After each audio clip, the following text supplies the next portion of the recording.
Hello. Hello. Hi, Mendy. Yay. Hello, hello, hello, hello. I'm trying a new thing tonight. I got a new one of these ring light things, so I have you guys set up over here. We're going to see how it goes. Hi, hi, hi, hi, hi. Hello, hello. I'm going to close my bedroom door. I was just waiting for the dogs to get in here. You go babies. These you go babies. The dogs are all cuddled up on the bed right there. I don't know if you can see them. Yep, you can see them. Hi, wieners. Hello. They're all cuddled and huddled. I got us set up over here. Good vibes from Joshua. Hello. Hello. I'm going to open up, ouch, my computer over here just so that I can see you guys too and watch the comments.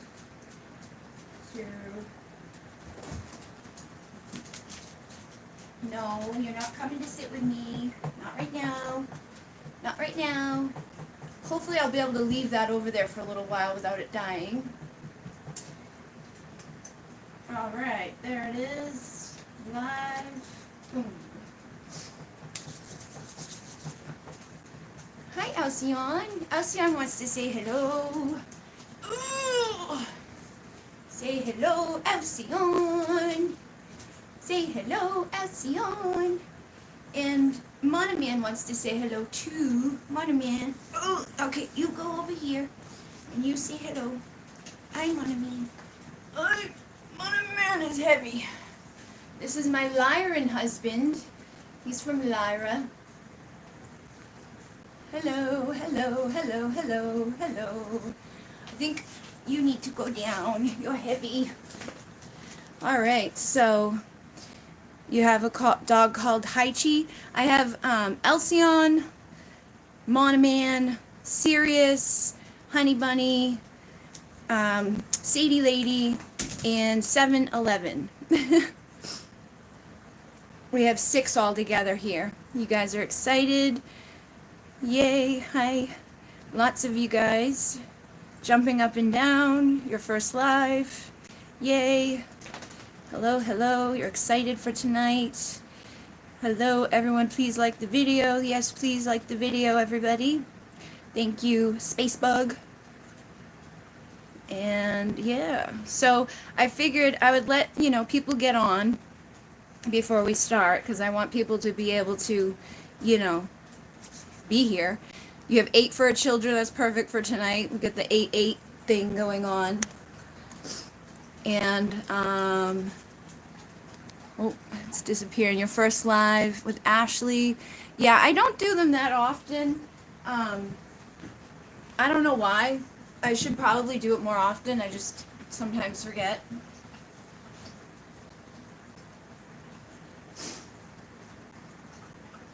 Maybe I'll put, you gotta go, Alcyon.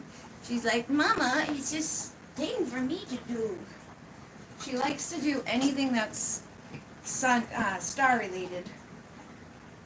So we have tons of people here. Oh, somebody's crying. It's your daughter's birthday tomorrow. Is it the 7th where you are? So tomorrow's the Lionsgate for your daughter's birthday? Shadow sends his love. Hello, Heather and Shadow. Hi, Karen. You're burning your twin flame candle now. That's a good time to burn your candles. It's a good time to do intentions. It's a good time for manifesting. It's just a good time in general to be doing stuff. Your first live, so excited. Awesome sauce. I think I'm going to put this over here so that I'm not like staring away from you guys. But I want to be able to see the comments without it. There's like a lag sometimes, so I like to be able to see what you guys are seeing while I'm seeing stuff. Because this one's going like crazy. Drew Leitchi's birthday is 8-8 from 98 degrees. Oh, I said his last name wrong. Lachey, right? Lachey. Hi, hello, hello. Hello, everybody. There's 100 people. So I feel like we're getting there. Hi, Monami, and don't be sad. He's upset because Alcyon's in the chair and he wants to be in the chair and he can't be in the chair because I'm in the chair.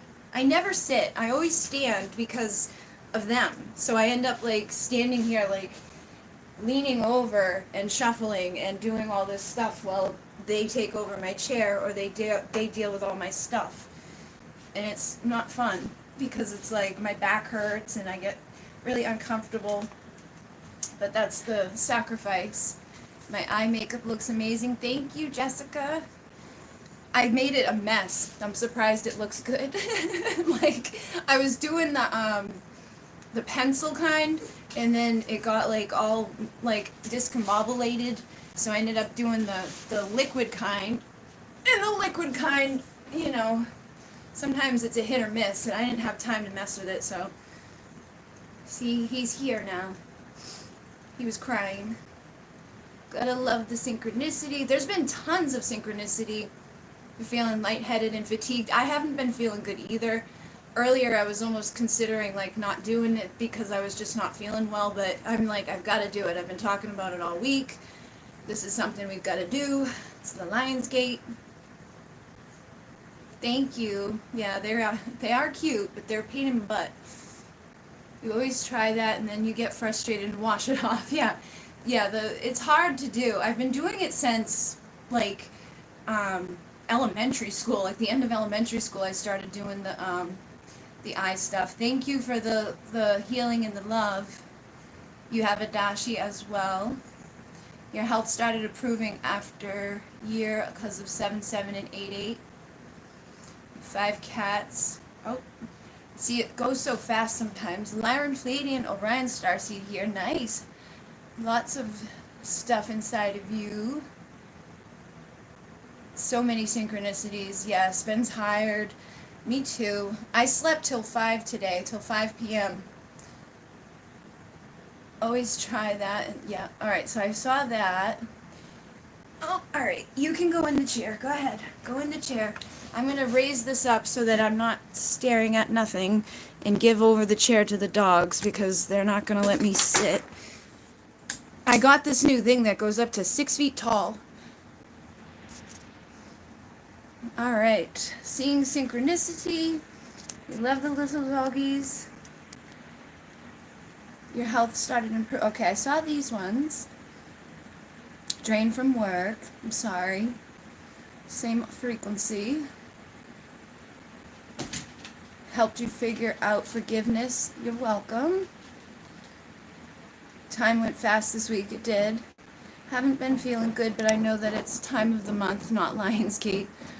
I'm sure the Lionsgate energy isn't helping. It amplifies everything. Gets so moody. My dog, it's like, they just rule my world. 444. So the 444, I've been seeing a lot of it too. For me specifically, it's connected to my mom because my mom passed at 444, but 444 is usually meaning like your guides are with you or the angels are with you. It's not necessarily like, it doesn't necessarily have to mean that. It can also be connected to your foundation, like your 4 pillars of strength, like being very solid and grounded. But, you know, it can mean a lot of things. And whatever you're thinking about at that time, too. And plus 4 and 4 is 8. You're seeing a lot of the 8/8s, the 22. What amazing synchronicities. Yeah, earlier today I was talking to somebody through email, and she got a confirmation with me to do with, like, emojis. And when she sent me that email, I was like, what? Because I had literally been on the computer making emojis for the membership that I just created on the Bridget Rao channel. So I'm literally looking at a screen of emojis, and she's talking about emojis that she was trying to figure out for her blog, but I used that emoji in the last email I sent to her or something, and I'm like, it's just weird synchronicity and confirmations. My last reading helped so much. You just met a man that he is gonna connect for health and love. Oh, okay, that's going to be okay, so the questions, what I'm going to do is thank you very much, Nicole, I'm going to do like a little opening thing where we go through the portal together just so that everybody's in the good energy. Dragonflies and grasshoppers. I've been seeing dragonflies. Had a headache. Yeah, the headaches are coming and going. 99988. Yep, lots of stuff. Mannered spaceship, dope home name. Oh, I'm like, huh? Tired. 444. 555. It's so funny when I read the comments on these things. It's like, blah, blah, blah, 5, 11s, 7s. So, I'm going to just scroll down here. Dragonfly today. What do dragonflies mean? For me, dragonflies are like, their transformation, kind of like a butterfly, but they are magical. And when I was a kid, my mom used to tell me that if I swore, they would come and sew up my mouth. So I don't know, I've always had a weird thing with dragonflies because of that. But I feel like they have like their own little like magical thing. There's a woman that I was going to build a website for years ago, and her whole thing is, you know, dragonflies and dragons. So I know I had seen stuff back then about that. If you want to Google totem meaning or spiritual meaning of the dragonfly, a whole thing will come up for you to look up. Yeah, the butterflies, you know, are like visitors from heaven. Their transformation, transmutation. You had fun under the full moon. Excited for the Lionsgate. Moths are evil. Jeez. I've been having a lot of moths show up. Like when I'm reading, and because of this light, one will be like boom, boom, boom, like hit me in the face. Your battery's at 11%. Help! Hi, Melissa. What's the matter? You got infinity tattoo of the dragonfly. That's awesome. Yes, you can lay down when we go through the portal, which I'm going to be doing very soon. I just wanted to get everybody in here, and I'm going to put a little music on and, you know, open up and just, I'm not going to spend too long doing it. I always say that. I don't know how long they'll take me to do it. But I've done this every year for the past few years. I take people through the portal, so it felt weird to not do it this year. So, I got the bowl out, and I got the pyramid out, and I got my phone here for the music with my little music box. Battery 30%. Connected to a Galaxy Note 8. Bunnies keep following you around. I got tons of bunnies here. You just saw 88 just now. Oops, something happened to somebody. You had a traumatic real life experience with a moth. It's personal. I understand. They can be scary. They're kind of creepy looking, like, to be honest, sometimes. And then you see the people who take pictures of them, they look like fairies. Like they're like, you know, their whole body looks different. HRME. Oh shit, it's connected to this. We don't want you connected to this. Connected to a HRME and Galaxy Note 8. Galaxy Note 8. Stay there. Alright, so we're gonna put on some music, and every year I do this, like I was saying, I take people through the portal, and it's just like a little journey. Every year is a little bit different from the other year. I kind of see it as like a gateway almost. Mobile device not found. Ready to pair. Come on, you were just paired a second ago. Galaxy Note 8. So I gotta be careful what music music I put on too, because sometimes it will like flag it as copyrighted music and then I get in trouble for it. Even if I do it unlisted, because I do use music when I do people's healing sessions, and sometimes I get, you know, yelled at. They don't do anything with the one music that I use a lot, but sometimes I get nervous. Oh wow, there's a lot of you guys commenting. Hi, hello. Yeah, the Lunar Moths, I feel like they look like fae, and when you take pictures of them, they're like see-through, you can't see them. And they look, you know, like ethereal, like angels. So you was wondering, I met up with my counterpart for 3 weeks ago in a funny way, chose each other without a flint, just don't understand, and that suddenly both had similar financial problem. Okay, so after I take you guys to the portal, I'll pull out cards and I'll go to, you know, different people's questions. But right now I'm just going to take you guys through the portal. Love you too. You give off Pleiadian vibes. Thank you. Have I noticed or heard of people's gifts opening up more around this time of the year?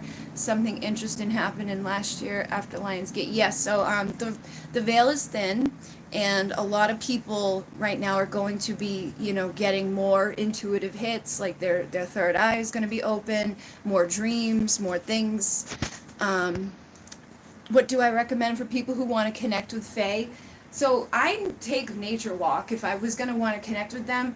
If you go out into the woods, there's areas where you can kind of see, like places where they stay, like they call them like fairy rings, where there'll be like, you know, like mushrooms that grow in like a circle, or there'll be like things like that, like little tree holes and stuff. Like you gotta go out there with your eyes open, like your literal eyes and your third eye. And if you do it at like a time of day when it's getting dark or when the sun's coming up, you know, you can see like the little like sparkles around and stuff. Like they'll catch your attention. And if you take pictures, usually you'll see stuff in the pictures. I went to Diana's bath probably like 5 years ago now. And when I went, we took tons of pictures up there, and you could see the Fae show up in the pictures, like a blue guy with a hat. Like I see them pop up in my memories every once in a while. They just went by not too long ago. But you'll see them in the pictures, especially if you feel their energy. Like you just kind of, you know, go out there with that intention to connect with them, and pay attention to like little like places that look like it looks like man-made almost, like a little doorway or something.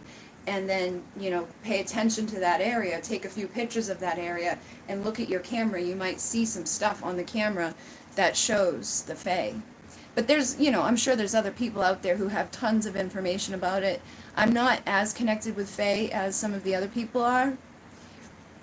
Thank you very much. Is that a scarf on my closet door? That right there is a robe. That right there is my, like a jacket thing. And then I have something on that door that is sparkly. That is my like belly button. I mean my belly button. That's my belly button. That's my belly dancing scarf. So I don't know if you saw that and were asking about that. Hello. Thank you very much. So let's see, the dreams completely throw off my energy, my mindset, my focus on keeping a strong will with what I feel I should be doing, and get confused. Yeah, the dreams have been weird. I had some pretty bad dreams lately. Bright light. Yeah, I got a 12-inch, what do you call it, ring light, so I probably do look really bright. Yeah, my dreams are scary. Like I had this really horrible dream where we were all dying in the dream, and at the end of it, we had guns because we were killing ourselves because we didn't want to be where we were anymore. And I woke up, like the first guy shot himself in the head, and I woke up after that. So I was like, oh my God. And it was like we were stuck on a spaceship and we couldn't get off, and people were sick and their like skin was like falling off. It was gross. But I don't usually dream like that, so it was definitely like, ugh. I just saw someone say, "This is Bridget Row with Divine Essentials." They wanted me to sing the song. Sing your song.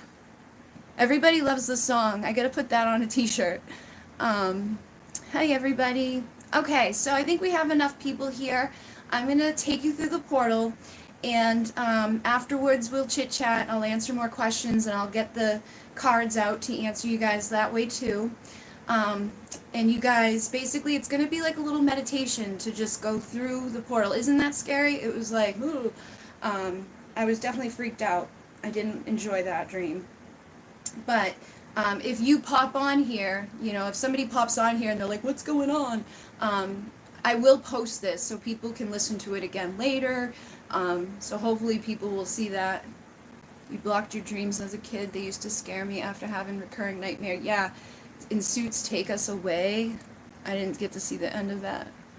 Go into foster, and going into foster care after. Yeah, see, like, that's a scary dream. I used to dream of Atlantis when I was little, like the fall of Atlantis, and I would see people dead, and I was like little. It was like my first dream. But yeah, it was. I think I turn off my dreams, except for like right now the veil is thin, so I've been having a lot of memories of my dreams when I wake up, but by the end of the day I don't remember anything about what it was, but that one stood out because it was so bad. Your first time doing this? Awesome. So I think this is okay music for me to play in the background. I'm going to play the bowls. I'm going to get us into some good energy. I'm going to take you through the gateway or the portal, and basically then afterwards we can do some questions and things like that. So what I mean by the veil is thin is that the energies are very strong right now. So sometimes there's a veil like between this world and the other world. So the time, like when you have those intuitive moments, when you have that energy connection, when you get like that, your gut feelings, when you see stuff with your third eye, when you feel stuff with your senses, it's easier to do it at this time. So it's just an easier time to connect.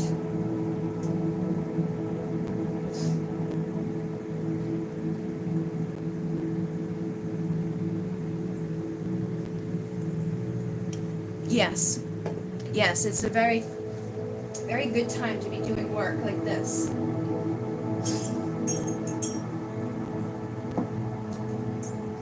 So I'm going to clear the energy and we'll get started.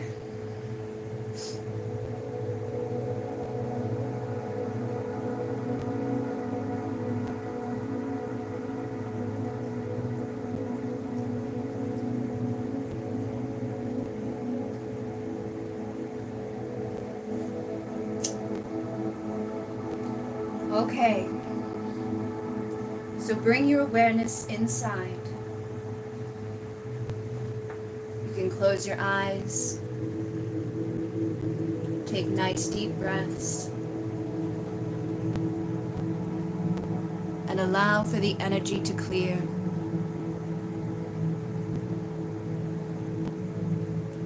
Take this moment to set clear intentions.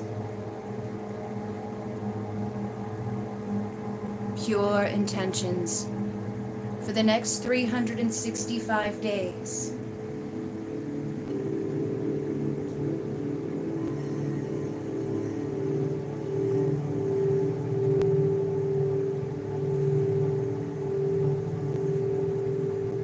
Intentions to bring in light, to bring in peace, to bring love, comfort, to clear any darkness, any sadness, any pain on any level. As we open the vortex of divine healing light, feel that energy opening around you and connecting with your aura. Cleanse, to shift, and pushing that vortex down through all the layers of the earth, down through the rock and the dirt, layer after layer, deeper and deeper.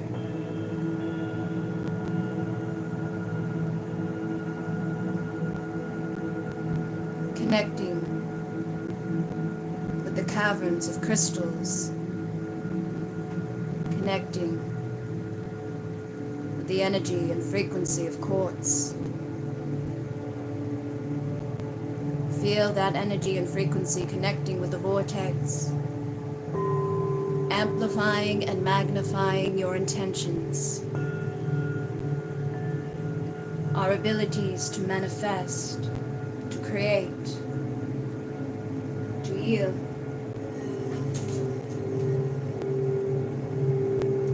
And even deeper through amethyst, to awaken the ancient eyes, the eyes of Horus, the eyes of your heart, and the eyes of your soul. Balancing and harmonizing, releasing and relaxing, pushing deeper down through the kyanite for truth and integrity.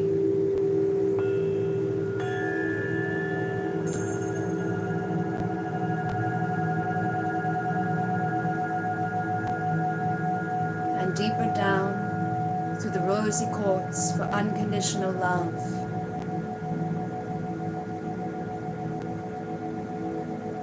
Citrine for power and strength, calling on the Lyran Masters to come and join us, to empower us. 8 times 8 times 8 times infinity. Bring in the strength, the confidence needed to withstand another 365 days, to assist us in seeing and manifesting and clearing and aligning,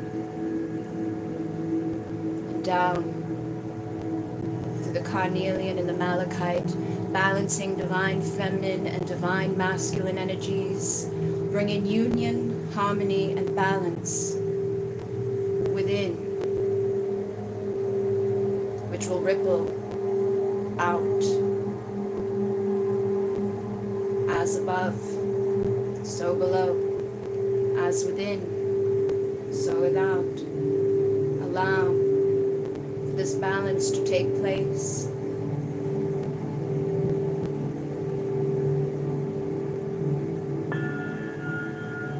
To unite with your divine counterpart in this moment, energetically. To balance, harmonize duality.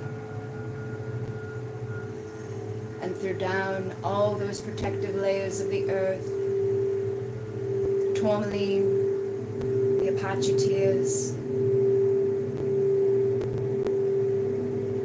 Feel that energy grounding you and stabilizing you,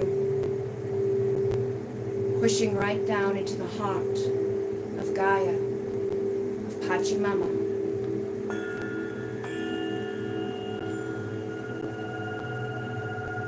Simply breathe and allow as we push down into that heart space. Ask the angels and archangels, the ascended masters, the multi-dimensional beings, the Pleiadian, Arcturian, Lyran, Andromedan, Sirian, Vegan, and Avian consciousness to assist us as we bring the vortex up, layer after layer, higher and higher, back through all those levels and layers, surrounding your physical body, rising up and out through the energies of the Earth's atmosphere, and into the stars, the planets, the moons, through the galaxies and the nebulas, rising and expanding outward and upward, all the way up through the light of Sirius, the spiritual sun.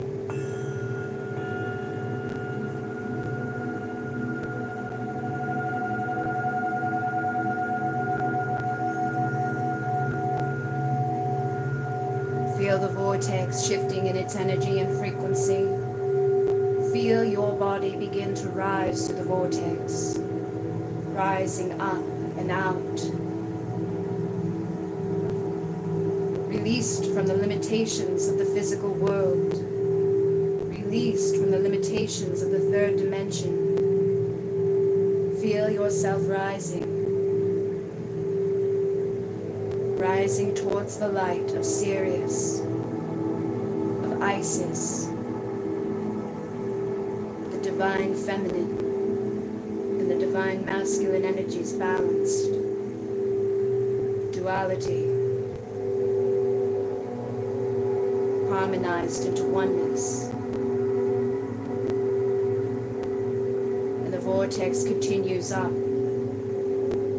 through the light of Lyra, the ancient ancestors of manifesting power.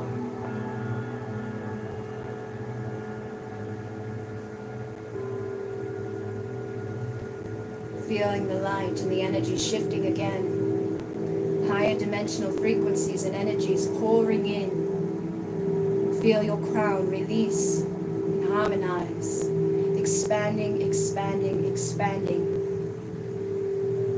Rising towards the light. Rising into expansion. As you reach the light of Sirius, feel your third eye open. And allow yourself to see whatever your soul is meant to see. Allow yourself to feel whatever your soul is meant to feel in this moment.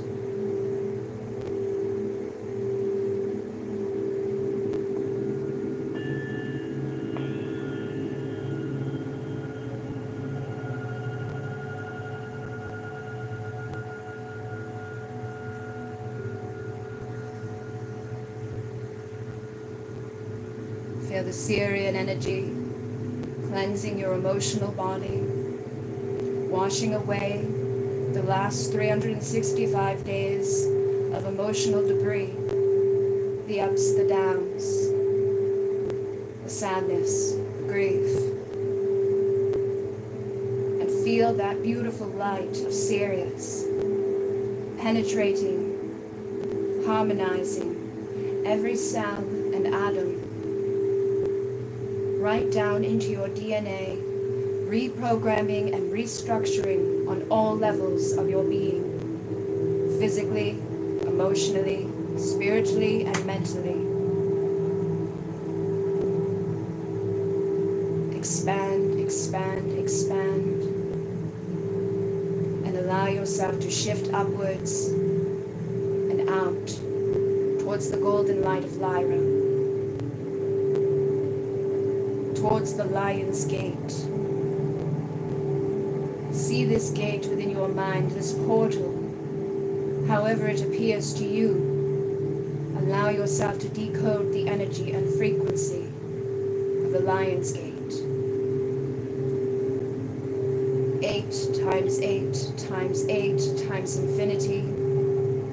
We ask for the downloads, the frequencies, reprogramming, restructuring, realigning on all levels. Entering that golden frequency, entering the golden light. Feel your crown expanding in all directions, harmonizing, clearing, rising.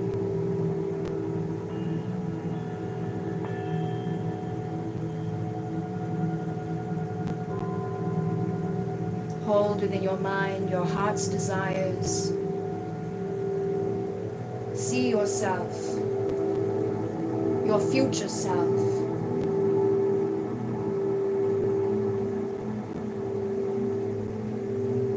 See how advanced you are, aligned, balanced, capable, free from limitation, free from illusion, united in oneness. Invite your future self to integrate now into your present self, merging and twisting, crown to crown, expanding, third eye to third eye, merging vision, perspective, ascended awareness.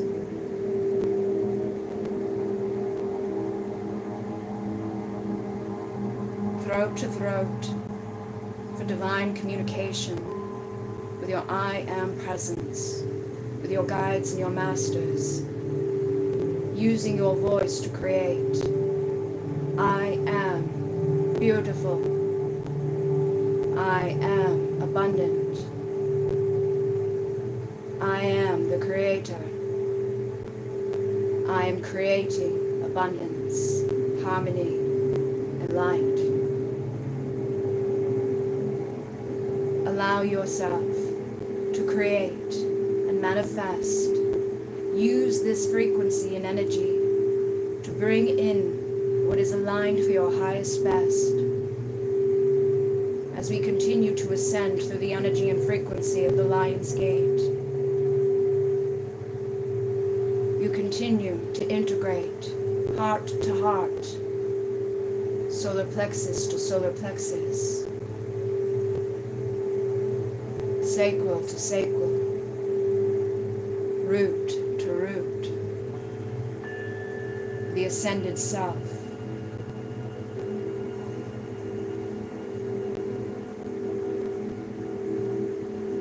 And as you enter that light and that frequency of the portal, the Lyran Masters and guides are there to join you, to welcome you. Hold their hand and hold within your mind your deepest desires.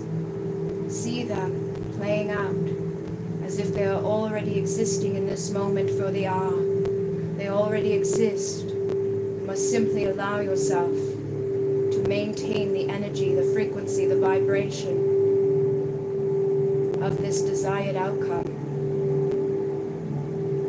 Pull it closer to you in this moment.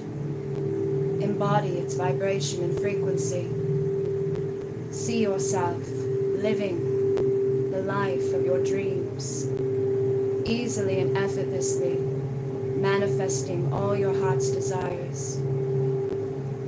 8 times 8 times 8 times infinity, infinitely expanding outwards, infinitely allowing, infinitely creating.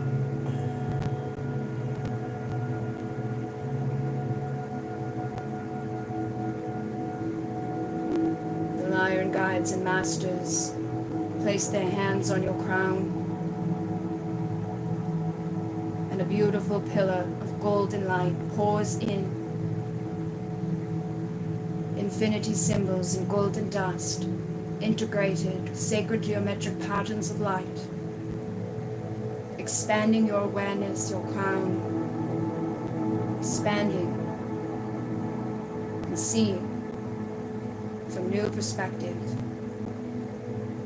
Your third eye awakens as this golden light and frequency penetrates,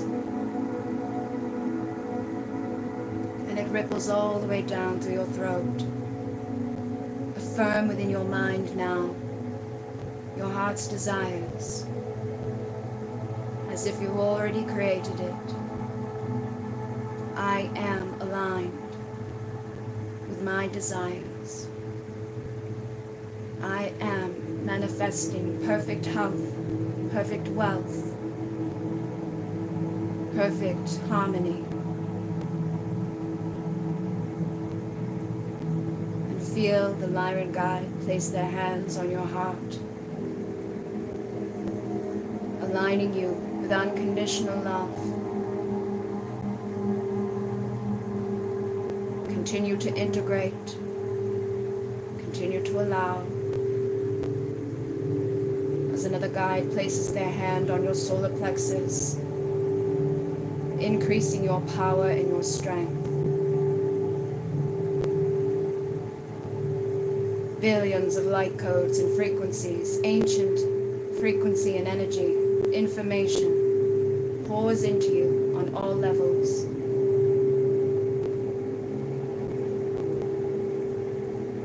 And down into the energetic womb space, the sacral, the reproductive energy frequencies. The seed of potential is created inside of you. It is up to you to decide to create, to love that seed. Intend now what that seed will bring, what you will give birth to energetically over this next year.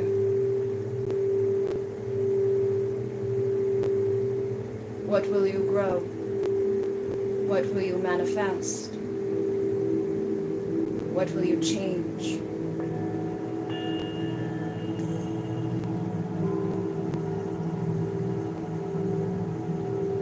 Feed that seed with love,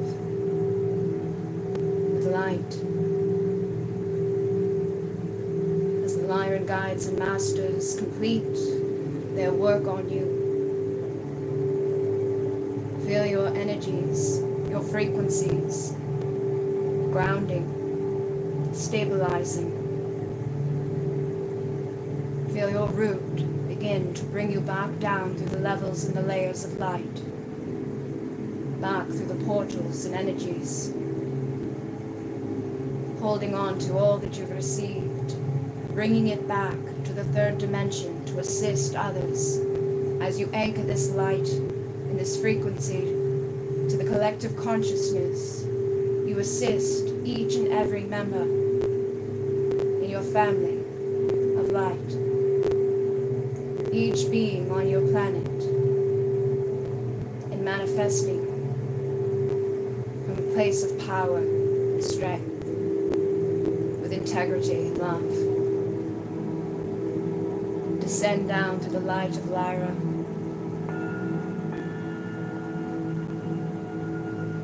Descend down to the light of Sirius. Feel the dolphin consciousness wash over you.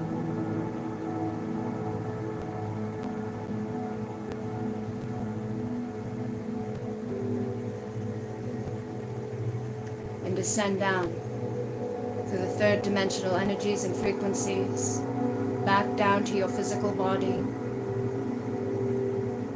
bringing with you all of that light and all of that energy back into your physical room,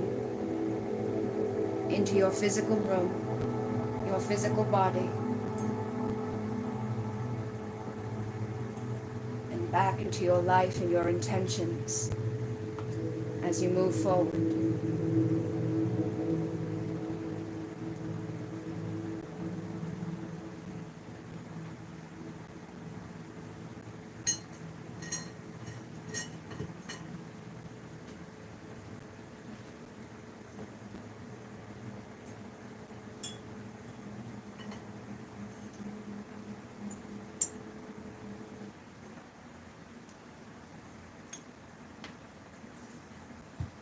Okay.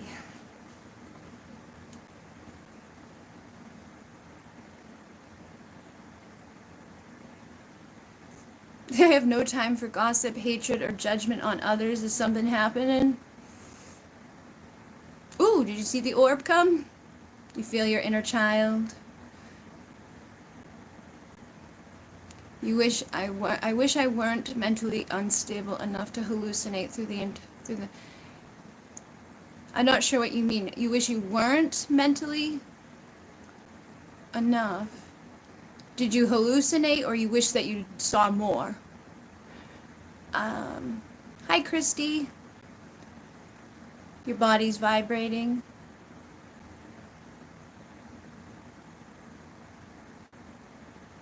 Thank you, Cole. You are Isis. That was intense. That was intense. 2 people said that was intense. You're welcome. Thank you. You felt it all. You were able to predict what you're... Yeah, that happens a lot when I do these. People will, like, know what I'm going to say before I say it, or they see what I'm saying before I say it. Your body feels light. Awesome sauce. Your twin flame. That was amazing. Fairies are from Sirius. There are fairies there. Hey, there's 222 of you here, and we're at 44 minutes. So there was 222 of you. Now there's 220. You had chills everywhere. Felt the touch of the gods. That's beautiful. 77 likes. Thank you. There was definitely an orb. Yep. That was amazing. Good night, Spacebug. Thank you for joining us. Haven't been this relaxed in a while. Good. And that's why I like to do it, because when I go through with you guys, it brings me through too. If I didn't do this with you, I wouldn't have done it at all. You open your eyes and your vision feels weird. Yeah. Yep. You're welcome. There was a rainbow outside your window. That's awesome. You started to tear up. That's good. It means you're releasing. You're buzzing. You're welcome, evil cupcake. Felt your body vibrating was so strong. That's awesome, guys. Your emotions flooded out. That's good. You cried too, but out of happiness. Yeah, sometimes people will shake, people will cry, people will sneeze, laugh, fart. You know, they do all types of stuff when I do healings with them. You saw the orb too? That's awesome. Thank you, Deli, or Deli. You felt very abundant. Good. Yes, we're there. Beautiful. The most amazing, beautiful meditation and activation you've ever experienced, visually and physically and energetically. That's awesome. Thank you. Thank you. Thank you, thank you. You saw figures in a gold glow. That's awesome. Saw a white flash of light when you went through the portal, made your eyes open. That's awesome. Just in time before the sunrise. Nice. I like to do stuff at that time. This is your first time ever. Good. I'm glad you liked it. You felt a weird Yep, it's weird. The weird sensations are good. You know, it's like usually you're releasing or something's coming in that you need. You know, it's always different. And it depends on like what I was saying at that time or what was going on through your mind at that time. But it's normal to feel stuff. It's normal to, you know, have all of that.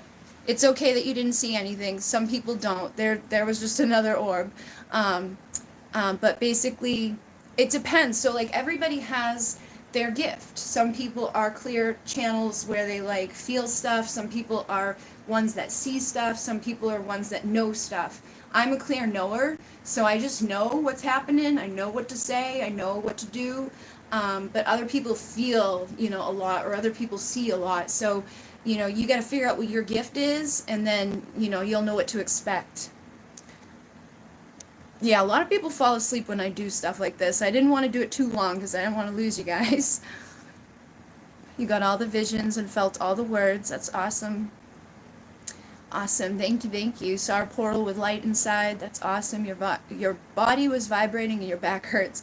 That's probably a little bit of your physical self too coming through, but if you've already got back pain, it might be helping to heal that back pain.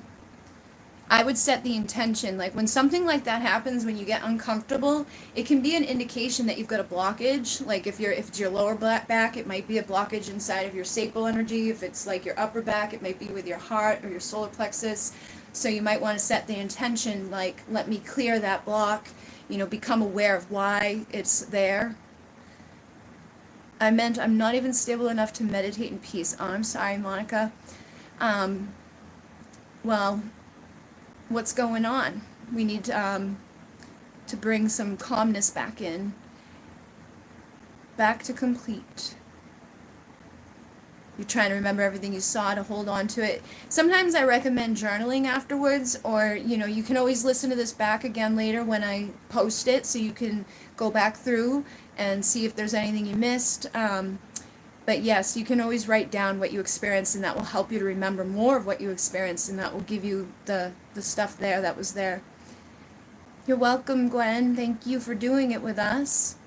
Totally felt and saw my future with my twin and cried of happiness. That's beautiful, Elizabeth. Felt so much love. It was not sage, it was Palo Santo, but I did burn it. I saw your comment when you came in. You could smell smoke when you came into the live. So it was probably that, because I had literally just finished. So sage I like, but Palo Santo is like a more, I don't know, I like the energy and the smell of it a little bit better. It's just more calming, more grounding. Calmer, more centered. Good. Went into the lion's mouth, many lions, the lion's womb of golden light. That's beautiful. Thank you so much, Brenny. There was a lovely golden and red orb. It was amazing. Thank you. Gratitude. Calm right now. Good. Got you guys all calm. And now you're sleepy. Now you guys are ready to sleep. Oh, thank you for the donation. I was going to say that. Anybody who donates, I'm giving it to my sister for her pet. Her little chihuahua has to have teeth removed, so I was going to donate anything that comes through tonight to her. That was amazing. I feel light and I'm vibrating. Yes, I also teared up. Yes, I saw that orb. I follow your readings and you're amazing. Thank you so much, Rosie.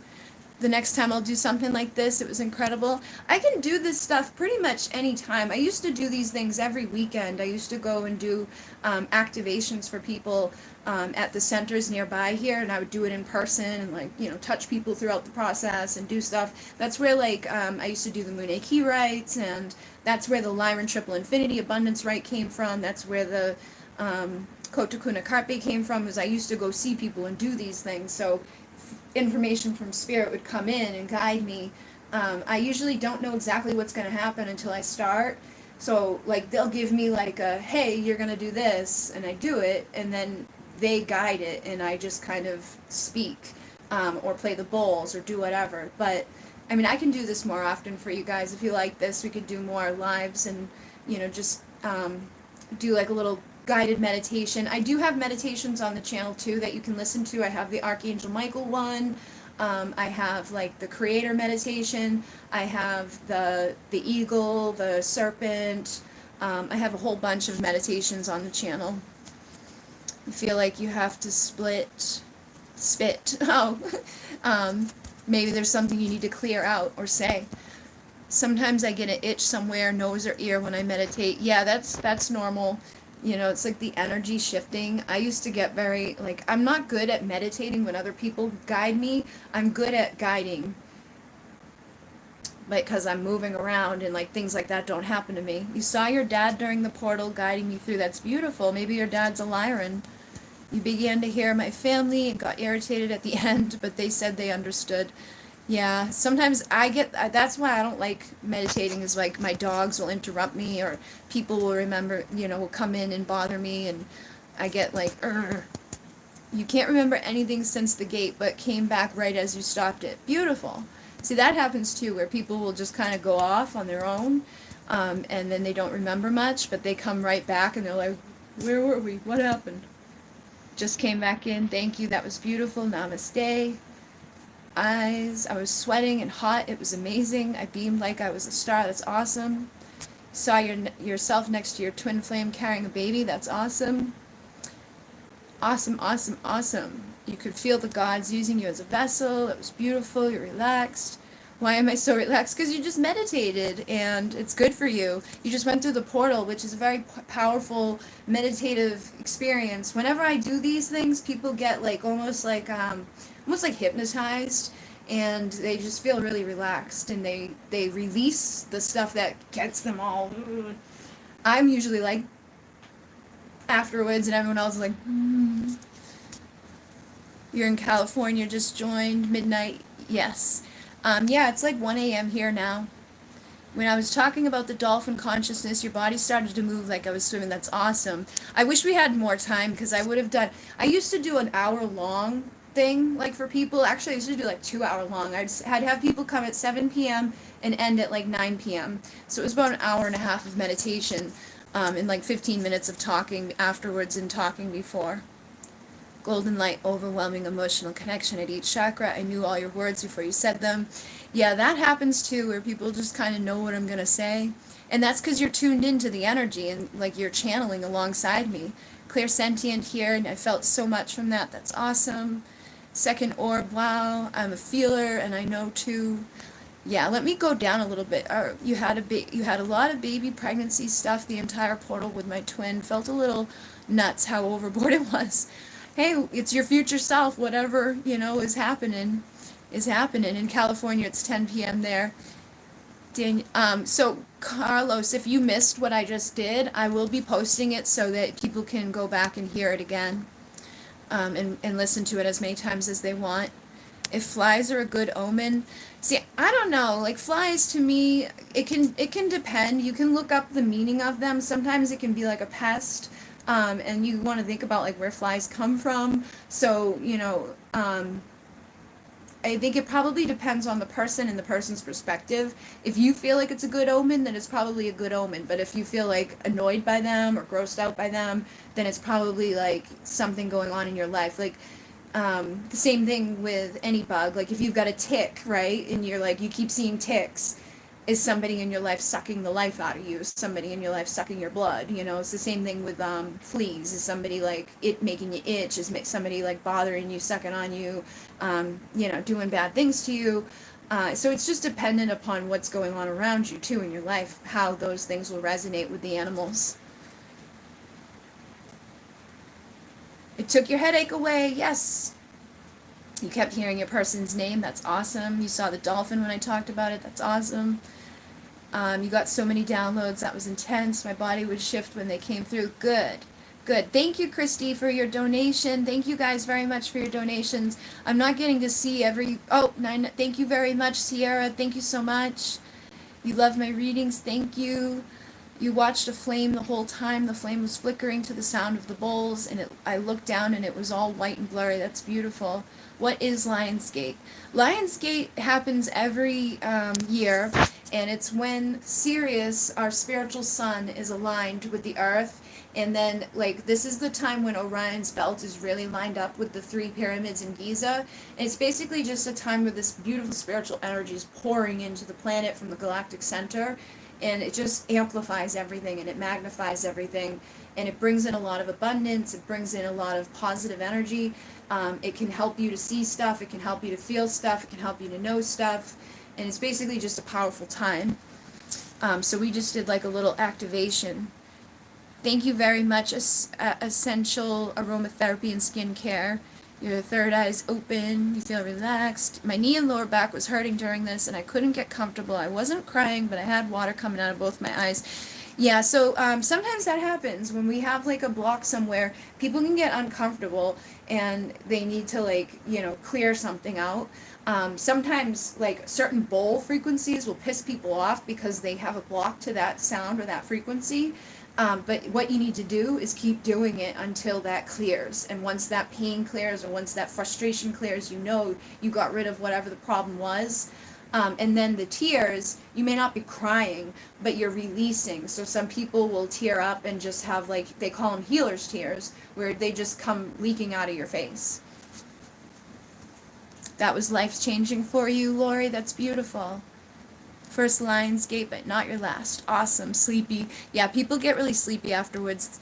Thank you, Huda Adams. Thank you very much. Thank you, everybody, for coming tonight. Thank you for doing this with me. What sign am I? I am Taurus with a Capricorn rising and a Capricorn moon. You're an indigo, and you love to advance. I don't know what my gifts are, and I feel so lost in my purpose in life. I don't know if I'm blocked or if it's not the time yet. Leora, sometimes we just don't know yet, but, you know, I'm sure if you believe you're blocked, then you're going to block yourself. But if you believe that it's like you have a gift, and things are going to open up at the perfect time, they will. And when I do Alcyon Light Healing, which is going to be starting very soon, I'm going to be doing, I'm going to be doing a little quiz to help people figure out what their predominant gift is, because your gift may be already on, but it may just not be very strong yet. But then when you become aware of it, you exercise it, and you're like, okay, I know now that, like, this is what I have for a gift. Let me exercise it and get stronger. Fruit flies, that won't go away in my apartment. A few stragglers. So could there be some people in your life or something going on in your life like that that's, like, you know, sticking around that you don't like? Monica, is it okay to watch again while I meditate? Yes, Chinks, you can listen to this as many times as you like. You saw yourself giving birth. Wow, that's awesome. I'm sure you will. Does anyone see 6/6 all of the time? This guy does. Bridget, you are amazing. Thank you very much.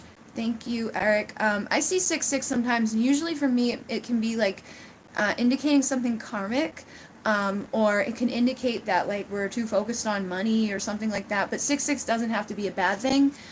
It's probably whatever it is for you. It can just be a frequency and energy that is coming in for you that you need to pay attention to. And once you get it, they'll shift it to another number. Don't worry, Soul Truth. There's already $62 in there. That's amazing. That's awesome. I'm gonna do a live stream when for her specifically, where I'm gonna do readings for an X amount of money. Tonight's free, but I did say to her, any donations that come in, I would give to the dog, because the dog needs to get its, teeth done. She had an abscess on her eye because one got infected, so I paid for that to get fixed like a week ago. But she still has more teeth that need to come out, so I was like, okay, let's do a donation because it's going to be expensive. But yeah, she'll be okay. My sister's working for me now too, so she's getting the money. She's basically working off what she borrows, but she's already caught up with that, so she's good. But we got to save up for the tooth, removal and extractions. Yes, it's normal to have goosebumps. Thank you very much, Jessica Grasby. So I did see somebody down here. Hold on. Where'd she go? 2220. Thank you so much, Elizabeth. That's an awesome donation. Thank you. I appreciate it. When Jim Carrey and I wed, be in the wedding party, Ireland, Kilmore Abbey, Ashford Castle. Sure. I'm late here because I was discovering I'm incredibly connected to Ascent, aka Isis, and Christ's son, Horus, and I'll leave it at that. Okay, blessed be. I'm glad you could join us. I know I saw a comment from, I can't remember her name now. Monica, there it is. I want to ask for a reading about what it is that's making me sick again and again. I cannot manage closing eyes for a couple of minutes. I know there's my own fear bothering me, but is it all what to do? So why you keep getting sick again and again? Okay, so I'm going to pull out some cards now, guys. You can keep commenting. I'll grab and see what I see when I can see it. I'm not going to kill myself to try to see every single one because it's just impossible. But I'm going to see why Monica is getting sick. And thank you guys very much.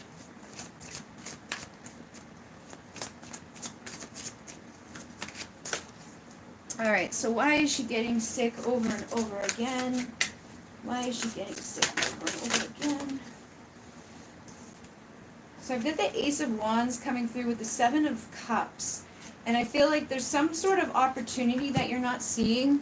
There's some sort of spark or some sort of like moment of like, hey, this is okay for you. Like you can, things can be okay. But you're allowing like illusions and distractions to keep you from having, what should be there for you. Like you're missing some opportunity to transform. And I feel like there's something that's like, there's some sort of illusion or something that's not real that getting sucked into. So sometimes we can like physically make ourselves sick. Like I saw my mom, her whole life would get herself sick just by her thoughts, by constantly thinking like, I'm going to get sick, this is going to be bad. Like right now with the whole COVID thing, she would be the type of person to get it because she was constantly afraid of getting sick. So if you expect that you're going to get sick, if you expect that you're not going to feel well every single day, you're going to start feeling icky. You're going to bring those symptoms back on. So there is some sort of spark or opportunity here that's coming through to transform this, and it's going to be starting within the mind, how you're feeling, like when you're thinking, what are you thinking about, when you wake up in the morning, when you go to bed at night too. Like when I go to bed at night, I always try to tell myself, I'm going to feel good tomorrow, I'm going to be good tomorrow, I'm going to have plenty of energy, I'm going to get everything done. That way I can get that stuff done. So every day is that opportunity to be more like, all right, today's the day, I'm going to feel good, everything's going to be great, I'm going to get up, I'm going to, not get sucked into that illusion of not feeling well, and I'm just going to keep transforming, and I'm going to keep feeling better. And I feel like there is also lessons involved in this and hard work involved in this. So it's like, some of it could be like energetic downloads and ascension symptoms, like when we're receiving a lot of stuff from spirit, sometimes we can feel like our ass is getting kicked. So I feel like they're almost giving you a lot of stuff at once too, to give you higher gifts, to give you more ascension, to help you to see more things. So again, it's an opportunity to change and to transform, but it's like, it's overwhelming. So are you being good to your body? Are you getting enough rest? Are you drinking enough water? Are you doing all the things that go along with the hard work of taking care of a physical body? Or are there times when you kind of are like, screw that? And if you're getting sucked into depression, sometimes we can be like, I'm not gonna take a shower right now, I'm gonna put that off. Just getting in the shower can completely transform the way you feel in that moment. Like If I don't take a shower, I can feel like crap. But as soon as I get in there, it changes my whole vibration. It shifts me. It like cleanses off all of that stuff that wasn't feeling good. So again, those are opportunities and chances for you to cleanse. I also feel like some of this is connected to your emotional body. And so like any emotions that you're holding on to, any sadness, any anger, any frustration, anything that's, you know, lower vibration, it's, you know, connected to that. So you want to get rid of those emotions that could be causing an issue. But I feel like basically it's on physical, emotional, and spiritual levels. So you want to keep doing things like we just did. Like I know you said you're having a hard time meditating, but if you could even do like a movement meditation, or you know, be the one that plays the bowls, or be the one that like guides the meditation for yourself. You know, just find a way that it works for you. Or writing, sometimes automatic writing is a good meditative experience to get out of the physical body and into the energy and get it out onto paper. Like ask yourself, why am I sick right now? And write down the answer, you know, and see what spirit has to say about it. And then you'll have a understanding of what's going on, and you can kind of ask then, what should I do about it right now in this moment, or what can I do about it in this moment? And try not to go to those places of the ego where it's like nothing, you know, like don't go to the frustrated, mad, angry place. Go to the place that's going to be helpful, supportive, and beautiful for you, okay? So I definitely feel like you can shift it, but it's basically, it's starting within the mind and the energy, and it's like a mixture of things all at once for you. So let me see. All right. Let me go back up a little bit. Oh, wow. Thank you very much, BC Cooper, for your $9.99. And then thank you very much for Andrea for the $33.33. The baby, and if you feel called, I have something very heavy coming up on Thursday and wonder if it will go in my favor. Gratitude for you and all that I've learned from you. Thank you very much, Andrea. Let's see what's going on Thursday, and if it will go in your favor. So, Thursday. Will this go in her favor?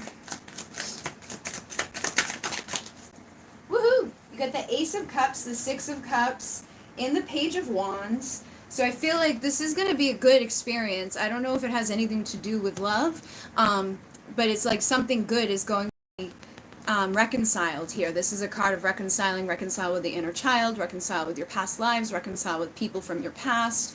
Ace of Cups is that, you know, new opportunity, like an emotional beginning in love. And then the Page of Wands is somebody that gets creative and inspired. So there's something, you know, I feel like it's basically going to be a good energy surrounding you that on Thursday for whatever you're doing, and it's like, it looks like it's going to be in your favor. Yeah, we got the Ace of Pentacles too. So the Ace of Pentacles, and underneath the Ace of Pentacles is the 10. I feel like you're moving towards ultimate fulfillment. So like you're having a new beginning right now that can ultimately land you here in the ultimate fulfillment place, where this is the life you've always wanted, the energy, like the home you've always wanted, the person you've always wanted to be with, like everything always that you've ever wanted basically coming to fruition. But I feel like Thursday is going to be like the beginning stages that are going to start bringing you closer and closer to that. There may be some sort of karma or some sort of darkness that's been looming around, but I feel like that's going to be clearing away, and you're going to be sitting pretty, okay? So there, you may be attracting in somebody that is going to be like your king, that's going to be the King of Cups, King of Pentacles for you, somebody grounded, stable, loyal, somebody that's got a lot of emotion for you. They don't always show it, but they have it. And then this could be something you've been waiting on, but basically, I feel like it's either somebody going to be showing up in your life this way to treat you, you know, like that King of Pentacles and that King of Cups, like with their love and their affection and all of that, or you're going to be stepping into this energy yourself, where you're going to be very grounded, stable, loyal, committed, and, you know, emotionally stable. Things are going to be good. Everything that's been karmic or nasty or just hasn't been good is like getting cleared away. This is a new beginning that's going to lead you to ultimate fulfillment and to, you know, a better future. So we got the Fool here too coming through, which I feel like it's time to take that leap of faith forward. You may have felt like, you know, things haven't been working out in your favor, or things may have been difficult, but you're going to prevail, okay? With the Chariot, it's like you're going to win. And I think things will be working really well for you. And with the Ace of Wands, you too are going to have like that spark, that opportunity right now. So it's like, I feel like right now for everybody, it's an opportunity, like a spark. With the 8-8 Lionsgate open, this is the spark, this is the opportunity to now take on what it is that you want to do and to start thinking of things in a new way, feeling things in a new way, you know, knowing this energy is here for you to benefit you. The energy of the star is here. The energy of the stars is like assisting you to rise up and to make your wishes come true. Wish that I could get rid of that little glare a little bit. Let me see if I can. There we go. See if that helps. All right, so let's see who else we have here. Thank you guys very much for all of your donations. Thank you for liking and commenting. Thank you, thank you, thank you. I just want to go back and make sure I didn't miss anything.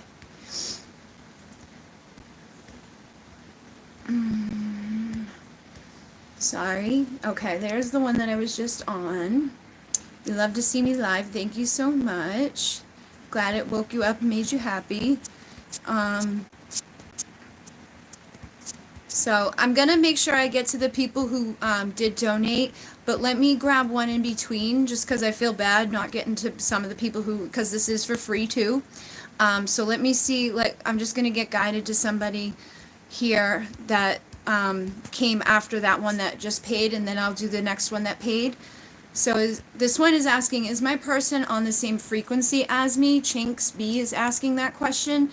And I find that people who come to these, a lot of times you guys are on the similar frequencies of each other. So you may get answers that, you know, help you that somebody else asked. So always take what resonates and leave the rest, even if I'm not reading for you specifically. But let's see, is your present person on the same frequency as you? We have the Fool coming through with the Page of Swords. So I feel like this person, you know, it's like they want to take a leap of faith with you. I feel like they are on the outside looking in, though. So I feel like they're not necessarily on the same frequency, but I think they're healing and getting themselves closer to become on that frequency. And when they do, when the two of you are on the same, you know, energetic level and frequency, that's when they're going to take the leap of faith and come out from like being over here on their own, being on the sideline, just looking and watching and waiting. And that's usually what happens in separation. If you're not, you know, talking to that person every day, if you're not seeing that person all the time, if you're not getting a lot of communication, it's usually indicating that you guys are just on different frequencies. And when you get a lot of communication, when you guys are really close to each other and everything's going well, that's indicating that it is. So like the times where they're not around, it means healing happening. It means that something's not in alignment. But then when they take that leap of faith and come towards you, you know, that's when things are good. That's when you're happy. That's when, you know, that's when they are in their Emperor energy, and that's when you're in your Empress energy, and that's when the two of you are in like the mother-father archetype, you know, healed, whole, and aligned. But in the during the other times, it's like you're beaten down and you're in that warrior mode and clearing out karmic distractions, clearing out illusions, clearing out, you know, things that have just been causing issues. But, you know, the best thing for you to do, if you're not communicating and seeing them on the same frequency, is to become this beautiful pre-Empress energy, this single, sexy, confident, independent. I like them. I need, you know, I want to be with them, but I don't need to be with them. I got my own value. I've got my own worth. You know, I see things clearly. Don't get stuck into illusions. And just start manifesting your ultimate fulfillment on your own. You know, being one pentacle away from the 10 is like you're just waiting for that final piece of the puzzle to come show up. You're not, you know, looking for him to come fulfill that. You've already got everything you need on your own. You're just waiting for that spark to make your wishes come true. But right now I feel like it's kind of 50-50. I feel like you guys have like a very strong telepathic connection, but you're not always specifically on the right frequency for union, but you do vibrate at a similar frequency. So there's like communication telepathically, there's messages, there's synchronicity, you know, there's that pull and that desire for each other, but I feel like it kind of is like waving in and out. All right, so let's see.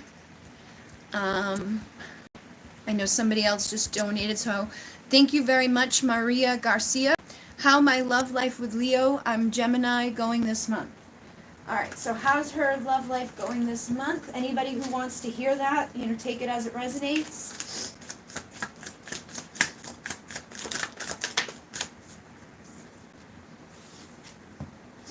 Alright, so we've got the Five of Pentacles, so I feel like in the beginning of the month you may feel like you're kind of like, feeling like left out in the cold a little bit, like things aren't necessarily where you're wanting them to be, you're feeling kind of like, eh, but I feel like the new moon or the full moon, like the moon energy, is going to help to clear some of that away. So I would pay attention to when the new moons are and when the full moons are for the next 30 days and utilize those energies to help you to cleanse and to help you to manifest.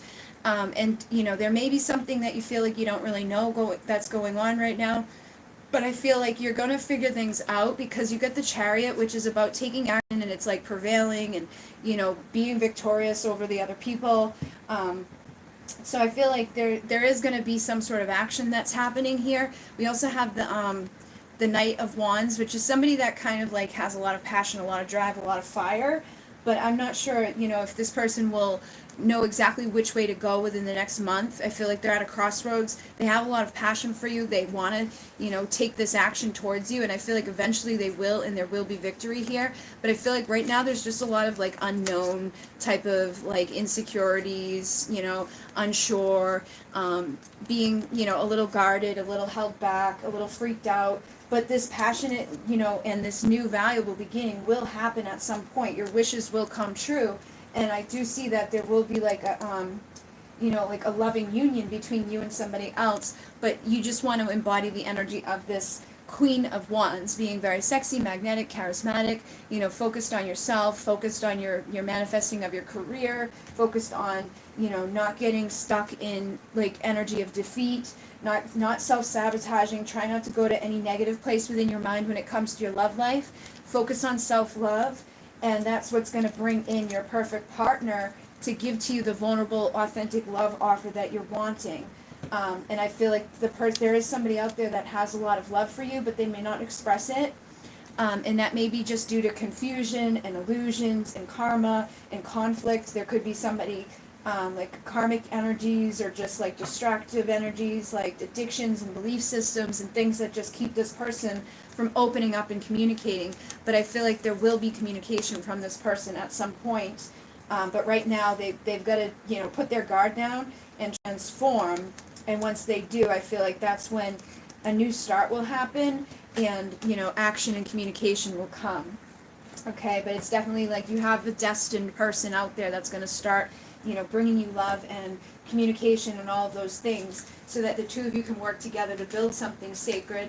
Let me just see if there's anything about the time. We have, when spring is sprung, when spring has sprung, it will all be done. And then 555, release fear, shifting. So I feel like by next spring, everything will be in a completely different position than it is right now. So you could be like very much, together with somebody, like happy with somebody, very committed with somebody, like all, good in a whole new place. But you've got to release fears that that's not going to happen. You got to release fear that like, I might not get the one, I might not end up where I want to be. And then dreams will reveal what is true and who is real. So whatever those illusions and distractions have been, know that you're going to, see the truth within your dreams. Like if you've been thinking like it's never going to happen, I'm never going to have the one, I'm never going to end up where I want to be, you want to pay attention to your dreams and know that like this winter, you're going to start knowing things like when the wind blows in the cold snow, that's when you're going to start having like, a shift happening around stuff. So I feel like right now there's just too many fears, like, manifested or surrounded love. And this is a good time to prepare yourself for, what's going to happen in this winter time that's going to lead into next spring. And there's a lot of starseed light codes and frequencies coming in for you that are awakening love and energy inside of you that's going to assist you and your foundation. Okay, so you are going to be like aligned spiritually, 444, with your with the person that is meant to be there with you. Yeah, they're saying in divine time things will align. So I feel like next spring there's going to be a huge, like a beautiful reconciliation type of energy where you're good. This is the year it will all be clear. But the next 30 days is probably not going to be like big, huge shifts happening.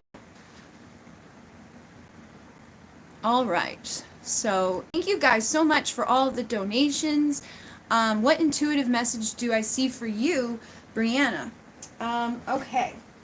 Let me pull out the decks.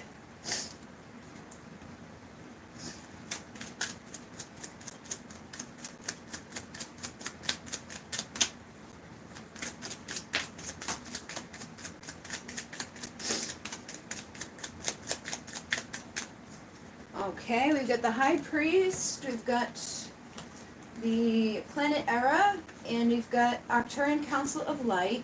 So with the High Priest, this is the Wisdom Keeper of Records, Akashic Records, and Masculine, Balanced, and Rising. So I feel like you may have somebody that is like a divine masculine in your life. I wish that I could get this to, like, I'm not sure where to hold them without the glare showing up. Maybe if I put this down. There we go. Okay, so I feel like you have somebody out there that could be like a divine masculine energy in your life. That's definitely connected with the Akashic Records and wisdom, you know, keeping of records. So this could be like your higher self energy, or this could be like a divine counterpart energy. But I feel like, you know, if there's a divine counterpart out there, when you connect with that person, they're going to assist you to connect with the Akashic Records. They're going to assist you to connect with, you know, the wisdom that they hold. And this is number 44, so you may be seeing 44 a lot at this time. I feel like this energy and this frequency is coming in for you because there's information in your Akashic Records that you need to connect with, and you need to journey home to shift your vibration. Now, this is Planet Era. Planet Era is in the Pleiadian, you know, place. It's basically the planet that is existing within the Pleiadian consciousness. But it doesn't necessarily mean that you need to go to Planet Era. You need to journey home, which may be Arcturian, which may be Pleiadian. It could be any of them. I feel like you would know better than I do exactly where you're from.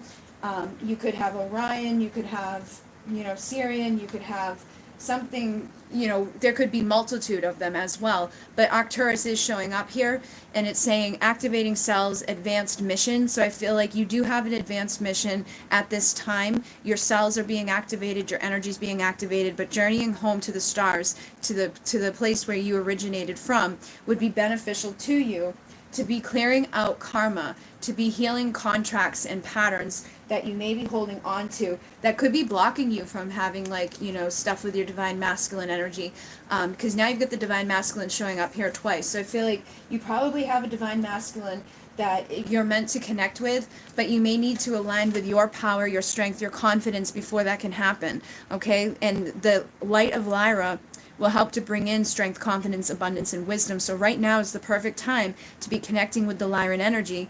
And Lyra is basically like all of our home, if you think about it, because they're our ancient ancestors. Without them, we wouldn't exist. You know, they seeded the Pleiades, they seeded Sirius, they seeded the Earth. So you could journey to this home, you know, to activate the things that need to be activated at this time, to heal the patterns, the contracts, and the things that are blocking you from alignment with the High Priest in your life, with the divine masculine in your life, the person that you're meant to be connected with.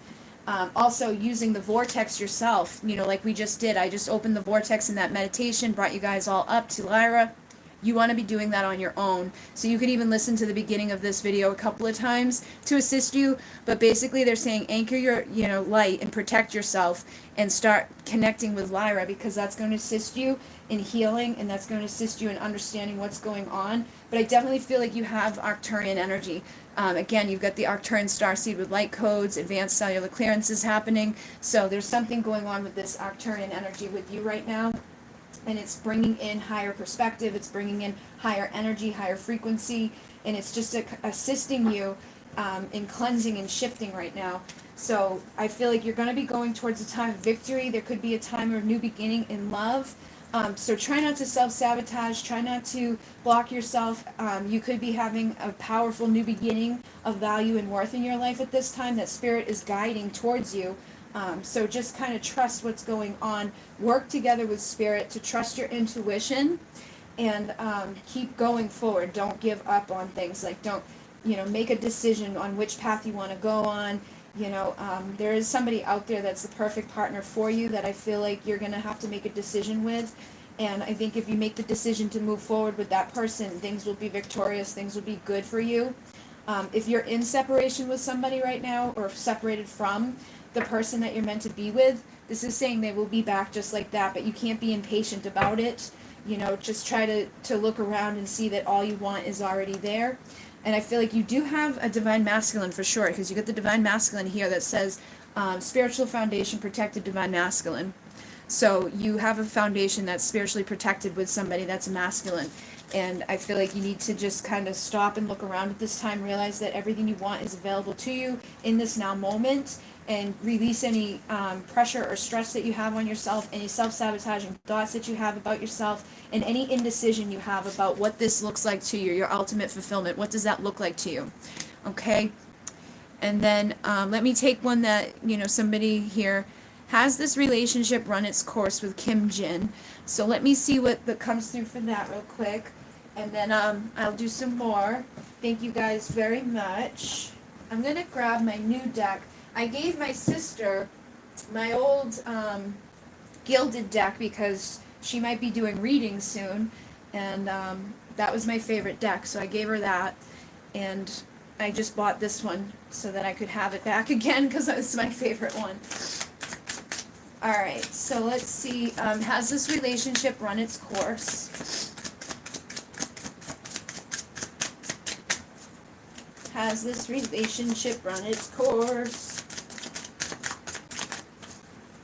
Has this relationship run its course?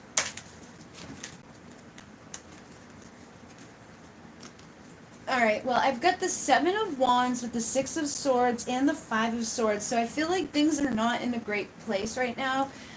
You could be feeling defeated. You could also be feeling like the person that you're dealing with could be guarded, or that there's been a lot of like arguments or fighting, or just like not such great energy surrounding it at this time. Like they could be feeling defeated, or you could be feeling defeated.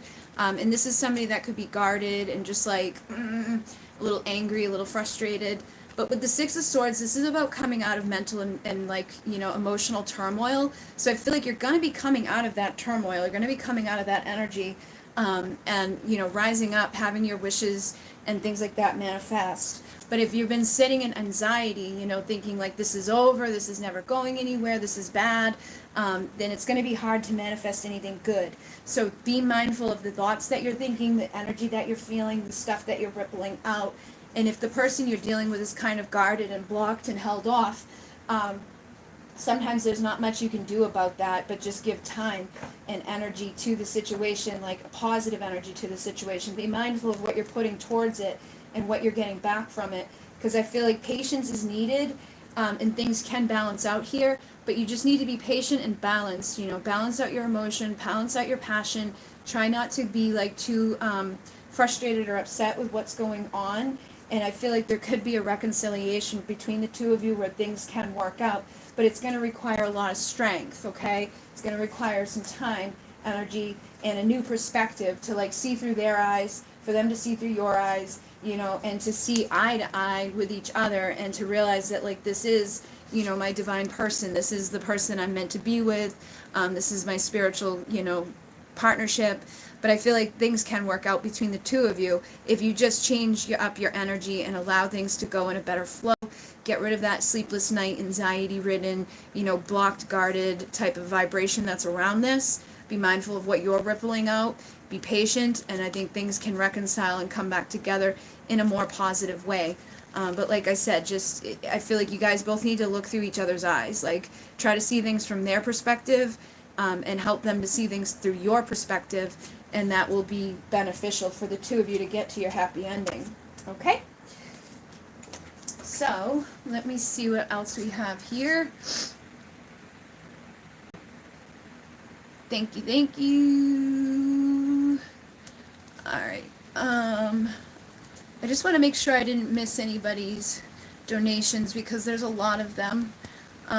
Okay, there's one. Where is my DM at with our connection? Okay, Roshni, let me see where your DM is at with your connection.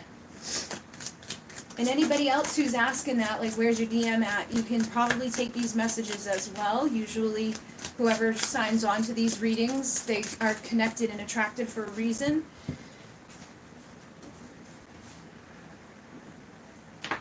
I want to make sure that I'm not running. Okay, good.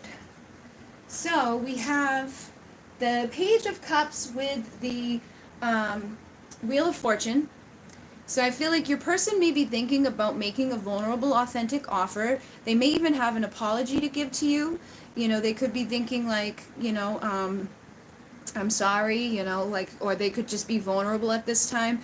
But I feel like there's something here that's destined, and they may be destined to step into their Emperor energy, to get themselves together, to balance things out, to come into this place of temperance where they're, you know, no longer holding back. And I do feel like at some point there will be a romantic offer.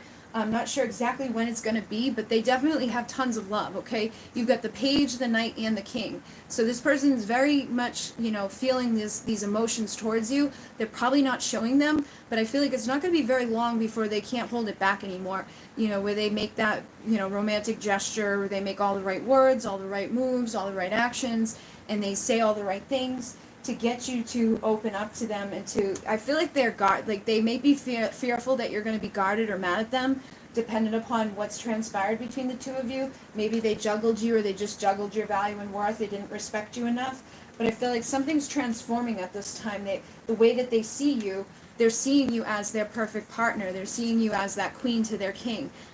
You know, somebody that they could have fulfillment with. But I feel like it's taking them a long time to get their shit together. And it's taking them a long time to, like, you know, take action, to come towards you, to commit towards you. But you're definitely this person's empress to the emperor, and I feel like they will bring you an offer at some point. Yeah, there will be an opportunity or a spark between the two of you. So let me see what comes through for the timing of it. And look at that, the soulmate card fell out, so you definitely have like a twin flame divine counterpart connection here.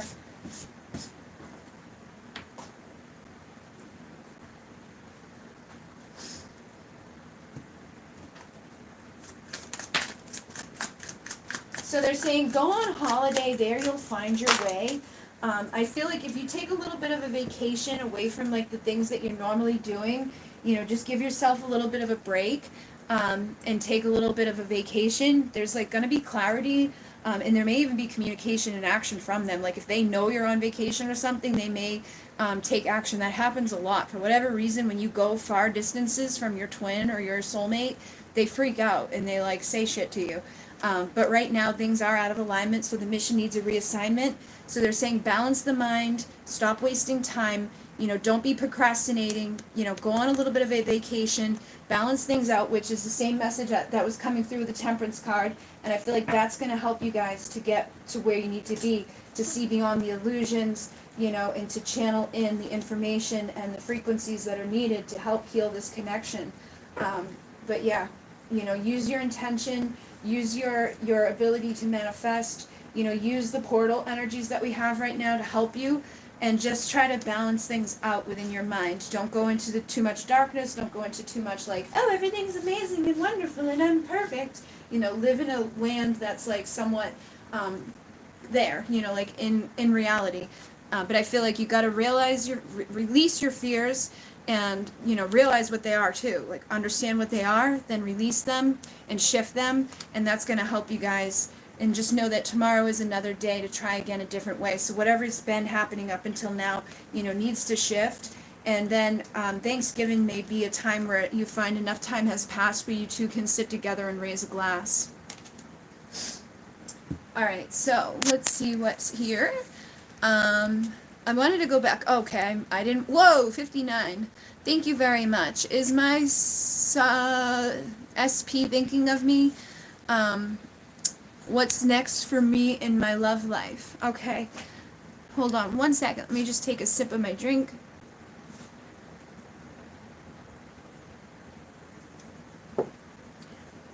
I just want to see. Let me go up here.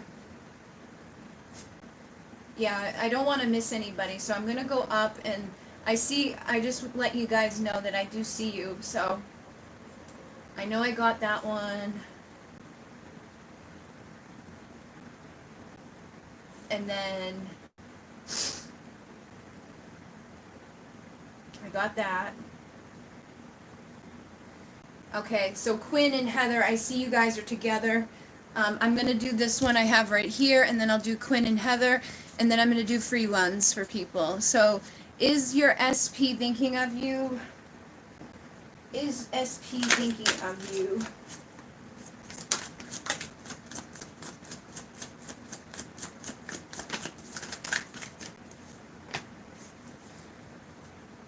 Jeez. I've got the Three of Swords with the Five of Pentacles and the Ace of Swords. So I feel like this person may be heartbroken at this time, or they're feeling left out in the cold. Like I feel like they're not doing so well for whatever reason. But like when they're thinking, I definitely feel like they're thinking about you though, because with the Ace of Swords, this is a new way of thinking, a new way of speaking. So I feel like they may want to be talking to you, that they're thinking about you. But they could feel that you're angry with them, or that you're mad at them, or that you're heartbroken. So they may be afraid to come towards you to talk, because I think that there's like this energy, like you may be feeling like this too. Like you may be feeling left out in the cold, really heartbroken by this person. They may have daggered you in the heart, had third parties, things that weren't good. So that could put you into that Queen of Swords energy, just feeling really hurt, feeling a little guarded when it comes to this person. But I feel like there is going to be, you know, like this person wants to communicate with you. They just may be afraid to do so, because they could have walked away and left you, you know, sitting in the cold and just like out, and, you know, left kind of a mess in the past. So I feel like this person's really not doing much at this time, except for sitting around and thinking about things. So they're definitely thinking about you, but they're not taking a whole lot of action because they have a bunch of anxiety. They have a bunch of sleepless nights. This could also be you too. You could have anxiety and sleepless nights at this time, but I do feel like there will be, you know, a leap of faith at some point. So let's see what's going to go on in your love life next.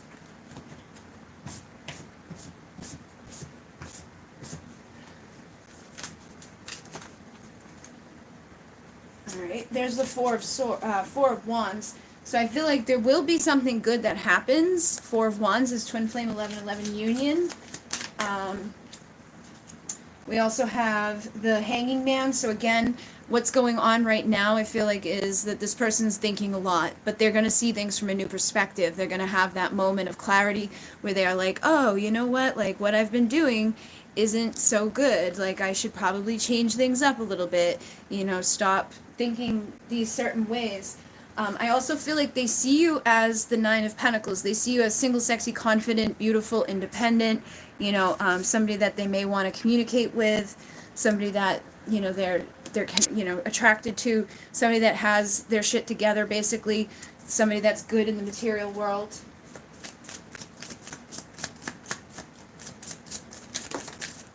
And then we have the Devil in reverse. So I feel like there has been karma in your connection that's clearing out at this time.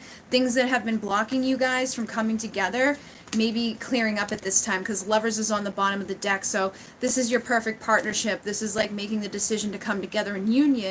Whatever has been keeping this person away from you, or whatever's been keeping you from having the perfect person, the perfect union, I feel like is going away. It's clearing out. We're getting rid of that stuff. So you may be at like a fork in the road at this time, but things are going to shift in regards to that. So try to release any fear that you have right now, because you're definitely going to have an opportunity to reconcile.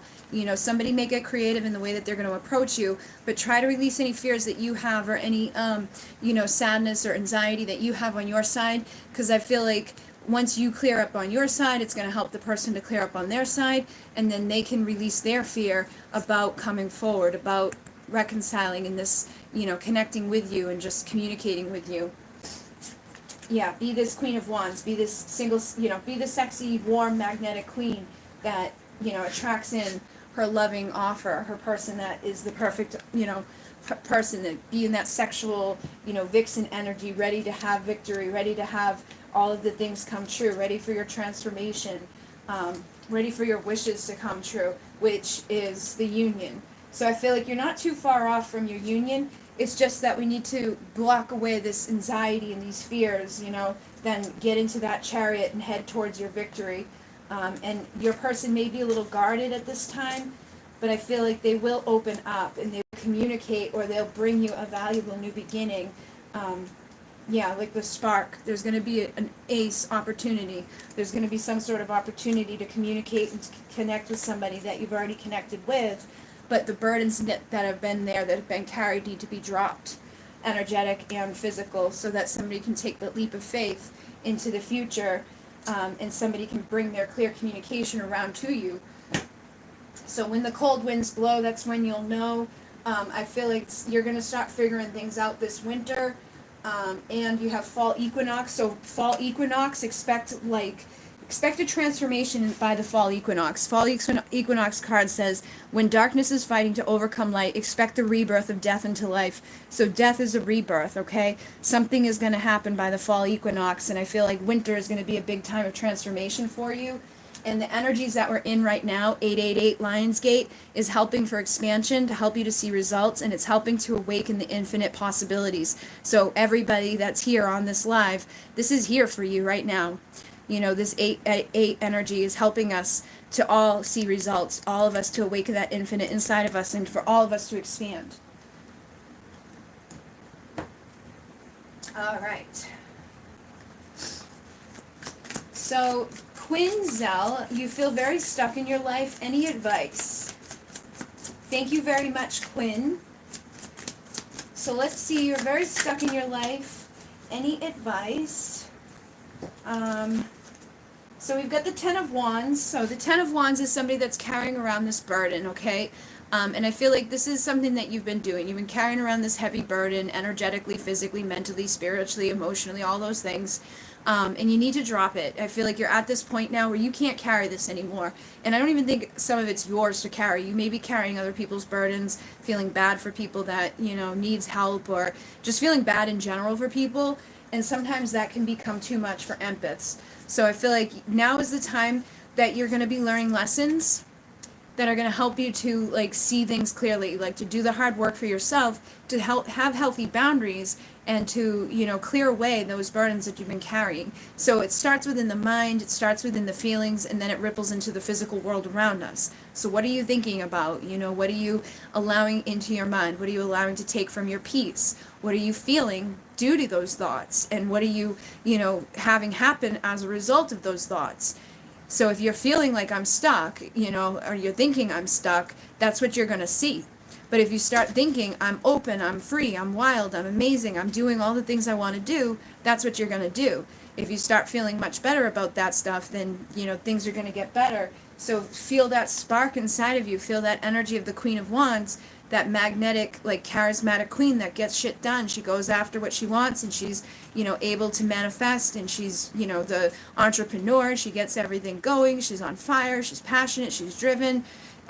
And, you know, use that energy to your benefit, because that's what's going to get you sitting pretty in this energy of the Ten of Pentacles with the King of Pentacles. So you could attract in this king to be, you know, the partner to you, or you could embody that King of Pentacles energy, who's very grounded, stable, loyal, committed, and very abundant. Okay, I feel like you're going to have this opportunity to be very abundant. There's an opportunity for emotional fulfillment, to basically be, you know, the king and queen here. So to have, like, the perfect partnership, to have the perfect people in your life, to rise up into your Empress energy, to nurture what you should be nurturing, and cutting away what you shouldn't be dealing with, the people you shouldn't be dealing with, the thoughts you shouldn't be dealing with, and getting into your chariot towards victory. But you've got to get rid of any anxiety or false thoughts, or karmic people, or just karmic distractions that are keeping you from having your happiness and keeping you from attracting your, you know, destiny. But I feel like your destiny is to be happy. You just got to put an end to some things that haven't felt good, people that haven't felt good, thoughts that haven't felt good, and pay attention to those thoughts very clearly, so that you don't keep manifesting them. So, Heather, what do I need to know to grow my channel, and may I have any energy check for me and my DM? Sure, let me just put my fan on me. I'm a little hot. Alright, Sirius. So, with the channel, let's see what you need to know. Alright, so you're going to be in your Empress energy. Basically, you know, nurturing the channel, nurturing all the people who come to the channel. Basically, like, doing what you see too, you know, like, see what works for other people and try to, you know, do what they do, you know, basically, don't copy them, but at the same time do copy them. Like, copy what works, and don't keep doing things that don't work for you. Make sure that the people that do show up, you're very like welcoming and warm to. Make sure you're very much in that energy of abundance and gratitude, because the more that you're in a place of gratitude, the more that things will come. So they're wanting you to do things on that level, but also, there's a lot of information out there that can help you to learn what you need to do to be victorious. Study what else there can be that you can learn that will help you to, do the stuff like in the background that people don't see, that helps you to, make a difference in your channel, that helps you to get more people to your channel, that helps you to get more views, and, see what works for you and what doesn't work for you, because it takes time. The first year, the first 2 years for me, it takes, like, for the first 10 years, actually, I had my channel, my first Bridget Rao channel, for a real long time before I actually got serious and, like, did it. But it still took time, even uploading every single day, figuring out how to, like, make the right thumbnails and how to make the right, amount of time that I do it for, and the right type of content that I aim at, and, stuff like that. Putting the right title on it, putting the right keywords there, all of that stuff, matters at the end. So you want to educate yourself on how to do it the right way, and then just keep, plugging away and seeing what works and doesn't work for you, because, there may be ways about doing it that will bring you to success, but yours will probably be different than mine. Mine will be different from, other people's. It's basically just trial and error, and then keep seeing yourself as being victorious. Keep seeing yourself as being abundant, seeing yourself having all that you need, visualizing it, feeling it, being abundant and grateful for it. And, imagine that your perfect partner is out there doing the same thing in their life, that you and your counterpart are going to be very abundant, very stable, very, very loyal and committed to each other, and be very loyal and committed to the channel. And, even if it's not bringing in the numbers that you want to see, even if it's not doing what you want it or expected it to do, just be grateful for what you have in this moment, and more will come. And let me see what's going on with your DM. So we've got the Emperor energy with the Ace of Swords. So I feel like he's been in the energy of anxiety, sleepless nights, not very good, depression, darkness, things like that. But I feel like he is starting to have a shift within his mind. He's starting to have a shift in the way he's thinking, and he could be having a shift in the way he's showing up. Especially with the energies we're in right now. Yeah, I feel like he's collecting the tools that are needed, 888, transformation, infinity, to become the Emperor. And again, he does have a lot of emotion for you, but he suppresses it, he holds it back. And I feel like you're just sitting here waiting for your ships to come in with this person. But, right now is the time to be planting seeds of potential for the future. Right now is the time to be just, like, loving yourself unconditionally, knowing that things are transforming. And try not to block yourself with the bad days or the bad thoughts or the bad feelings that can sometimes come up. Drop those burdens quickly, put an end to the fears and the doubts as fast as possible. Because every time you have a fear or doubt or a negative thought, it like is very powerful, and then you got to spend time like reversing what you just thought about. So just try to stay in that star energy. See yourself rising up within your work, see yourself rising up within your connection, and know that you are destined to have, a divine union and a reconciliation, but you can't let fear sabotage it, and you got to just kind of trust what Spirit's guiding for you at this time. And eventually, communication, action, and travel will happen, so you guys will, cross the distance that's been created between you two and have everything that you're wanting to have manifested. All right. So,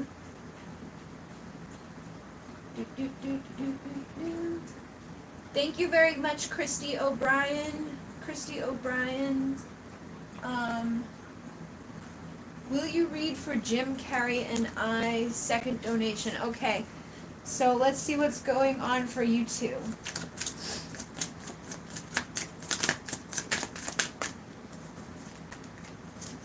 World,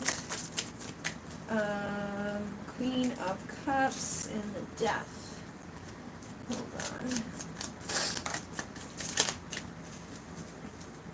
Okay, so with the World card coming through, I feel like there's some sort of cycle or some sort of chapter that's coming to an end here.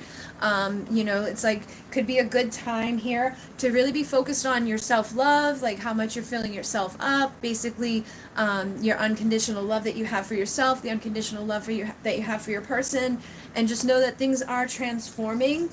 There may be something that's not being seen very clearly here, but at some point, I feel like, you know, things will transform. You'll have clarity. You'll be able to see things more clearly. I feel like whatever hasn't been being seen at this time is that chapter's coming to an end. So the more that you're focused on loving yourself, the more you're focused on, you know, filling yourself up, the more, you know, clarity you're going to have, the more easy it's going to be for you to be manifesting your happy ever after, for you to be manifesting balance within this connection, so that you're getting what you receive, you know, giving and receiving equally. There may be some sort of vulnerable offer that will come to you at some point, but I feel like there's a lot of fears, a lot of doubts, a lot of inaction. There could also be self-sabotage happening here, and there could be, you know, almost like a guardedness or an inability to make a decision on which way to go. But I feel like at some point, you know, there will be transformation and understanding that will shift like the energy around you, and there will be an opportunity at some point to move forward and to cut away anything that hasn't been serving you, anything that hasn't been seen clearly. Basically, you know, whatever this stuff is, whatever stalemate energy is at here, where things are not being seen eye to eye, wherever things are not being open for you, I feel like that's going to be cut away at some point. There will be victory for you. There will be an opportunity to completely collect all the tools that are required to transform and to make a decision to go down the path that needs to be traveled down. But it definitely feels like there's something that's being, you know, almost guarded out of a place of self-sabotage, something that's being blocked out of self-sabotage that needs to be healed. So just keep going within, keep meditating, keep facing your fears, you know, and just be open and receptive to equal give and take within relationships. And that's how you're going to get to a happy ending. You know, make sure that you're getting what you give, and, you know, don't give up on receiving the love that you want to receive. And, you know, don't give up on, you know, manifesting what's supposed to be coming in for you. Okay, something will be coming in for you at some point. Somebody will give you the emotion that they have deep inside, but I feel like it will be like a leap of faith. There'll be some new beginning that can, you know, lead to celebration, reconciliation. There could be third parties involved, you know, a different person that may show up that, you know, needs to be cleared away. But I would just pay attention to what Spirit's guiding for you at this time, and pay attention to when it's time to take the leap of faith.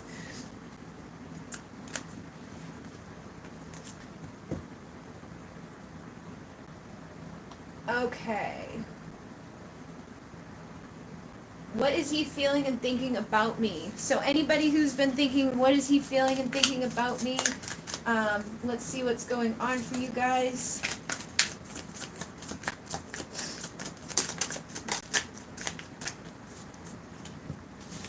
Alright, so I've got the Chariot and then the Seven of Swords. So I feel like somebody could be thinking about jumping in their chariot, taking a leap of faith, but they could be self-sabotaging, like, oh, I think I want to do this, but no, never mind. Oh, I want to get in my chariot, but I'm not going to do it. So, you know, could be because of stuff that's already happened between the two of you. This can be lying, stealing, cheating, manipulating, things that have been done. But basically, I feel like it's more so self-sabotage because of the past, you know, like that trickster energy, like not doing what I want to do with my person here because I know I've already messed up, or because I did things I shouldn't have done. So being guarded, being held back, you know, not doing what they need to do, but needing to shift the way that they're thinking and speaking, needing to shift the way that they're feeling, because there's some anxiety, there's some sleepless nights. But there is a destiny here to assist you to make your wish come true with this Emperor, and I feel like you would be the Empress. But basically, it's going to take a leap of faith without, you know, self-sabotage, without the fears holding them back, without, you know, all of the things that are keeping them from taking this action. But it's going to have to start within the mind. And I feel like, just like everybody else, there will be some sort of spark or opportunity that is presented to reconcile. Hopefully you guys are still there. So let me see, what are they feeling? What is this person feeling? I've got the Seven of Swords and the Nine of Wands. So they are feeling beaten and bruised, but they're not giving up, okay? I feel like things haven't been easy for them, but they're still not giving up on things. With the Six of Wands, they could have a little bit of an ego issue, but they want to have, like, victory. They want recognition. They want to be respected. They want to receive your love. I feel like they have a lot of love for you, and they may feel like you love them, but I feel like they're indecisive about what to do with that. Like, they don't know which road to go down. They're insecure, uncertain, you know, feeling like maybe I'm not good enough, maybe I should just leave this alone, maybe there's somebody else that would be better for you, you know, basically just all those things that come from indecision and stagnancy and not being able to see things clearly. But just keep being the Empress, keep, you know, being in your divine feminine, nurturing, receptive energies, and there will be that opportunity at some point to have your Ten of Cups, to have the reconciliation, and to drop the energetic burdens that are, you know, rampant within your connection. And that's when I feel like you'll have your, you know, commitment energy where things can go forward. But this person needs to get over what's happened in the past. They feel like, you know, oh, woe is me. I've already knocked over my cups. I'm not sure if my person's still waiting on me because I may have sabotaged things. I may now be defeated. But they need to shift out of that and out of those fears.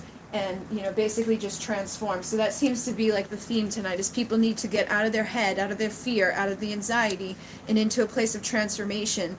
And the people who've been waiting for stuff need to not just sit there waiting. They need to be open and receptive, and not doing anything on their end to be, you know, of a place of self-sabotage. Basically just focused on, you know, these opportunities that come, being that best version of themselves they can be, making clear decisions within their mind without juggling their value and worth, without their insecurities, and knowing which way they want to go on their path, full of self-love, full of that ability to manifest victory and not give up, you know, when the road gets hard or the road gets tough.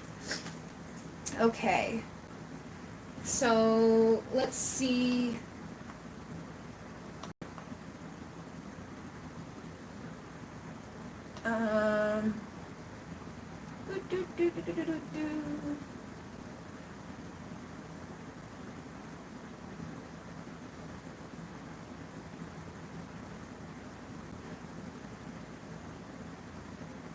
Should I move to Hawaii or LA? And then I'll go back up and check other people. Let's see if you should move to Hawaii. Should that person move to Hawaii? You got the Four of Wands, so if you move to Hawaii, it looks like, you know, things could be pretty positive there for you. With the Queen of Pentacles, I feel like you'd be a very abundant place for you. And there could be justice served there, you know, very good things for you to come, victory for you to be had. Could be a soulmate partnership there that would manifest, and a lot of transformation, things that could make your wishes come true. It may even just be a place where your destiny lies. So it looks very positive. It looks like you'd be very happy there. Now let's see if you should, you know, what they say about the other place. So the other one, we've got the Page of Swords, the Death card in reverse with the Star. So I feel like the Page of Swords is like somebody that's out on the sideline looking at what they're wishing for, you know, looking at things in life, but they're not really partaking in it. So I feel like if you were to move there, you might feel that way. You might feel like I'm on the outside looking at everybody else. There may be some sort of transformation that gets stalled out that, you know, doesn't happen for you, doesn't manifest for you. And with the Star energy, I feel like this may be the thing that you're looking at, is like other people rise up or other people reach what they're wanting to reach, but, you know, when it comes to your transformation, it may not be happening for you. Yeah, and then you get the Nine of Swords, so there may be a lot of anxiety there. There may be a lot of, like, sleepless nights there, but you could definitely have passion and desire, a driven, you know, cause to go, that you could meet somebody that has a lot of money, somebody that's very stable, very loyal, very abundant, and you could be somebody that, I feel like no matter where you go, you're going to be like this Queen of Pentacles, very stable, very loyal person, and you have the ability to manifest money no matter where you go. But, you know, there may be just more anxiety here. There may be more, you know, sitting on the sideline looking at other people live their life there. And there definitely could be a man there for you, somebody that's very much in their power, their integrity. And I feel like there would be a delayed transformation, but at some point there would be transformation for you. But you would need to collect all the tools that are required for that to happen. But it just feels like there'd be more conflict, more difficulties, like a harder road ahead of you if you were to go there rather than the, the first one. So I would definitely, think about it, especially having the tower come through. There could be something big that happens that's not so great to deal with. So I would go with the first choice rather than the second, just based off of the cards. But at the end of the day, it's always your decision what you want to do for yourself, and no matter what you decide to do, your destiny will play out the way it's meant to play out for you, but you have free will to take the long road or the short road. So I definitely would, debate whether or not you want to carry the burden of the long road, or if you want to kind of just take a shortcut to happiness, and go to the 10 of Cups quicker. Alright, so let me just see something really quickly. Alright, I've seen that one. I think I saw that one.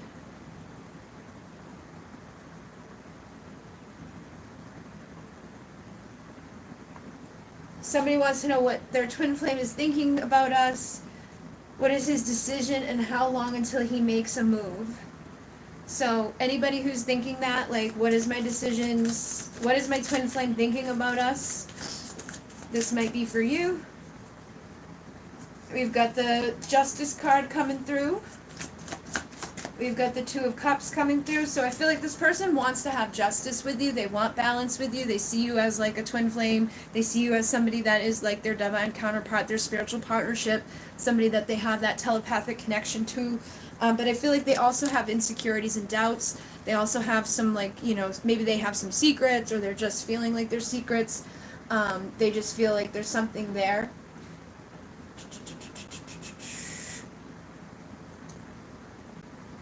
Hold on. Let me shuffle again. And so what else is this? What is his decision? I'm not sure what his decision, like what the question is about the decision, but with the Empress coming through, his decision may be to choose you, or to choose that you are this person. I just saw 111 as I was saying that too on the count thing for the people. So he may be deciding that you are his divine feminine, or decide to have you be the one that is nurturing him, and to have a new beginning with you, between the two of you, to make your wishes come true, to rise up into like fulfillment here. So if you've been anxious about that, I feel like that needs to shift, and you need to get into that energy of knowing that your 10 of Cups can manifest, that things can be good between the two of you.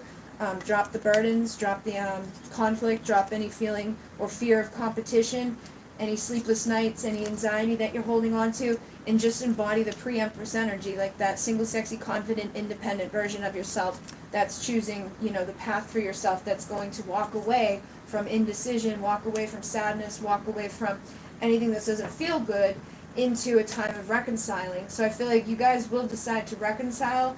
And what's the last part?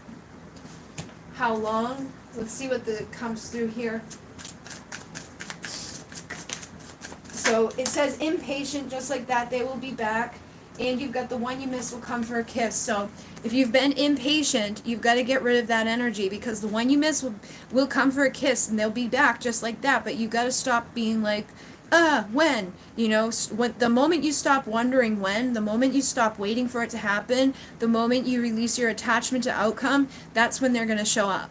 But until then, you can't trick the universe, and you can't trick them. You've got to be able to be like literally okay on your own, without wondering or waiting for them, with no expectation on it, and just feeling full, whole, and complete on your own, like that true, pre-Empress energy. Like, I'm good on my own. I would like them, but I don't need them. I'm feeling 100% confident, that whoever and whenever is supposed to show up will show up when they're supposed to show up. And again, 111 is up there, so things will happen when they're meant to. And then, hi Bridget, I love you is my person that I'm thinking about spying on my social media. So let's see.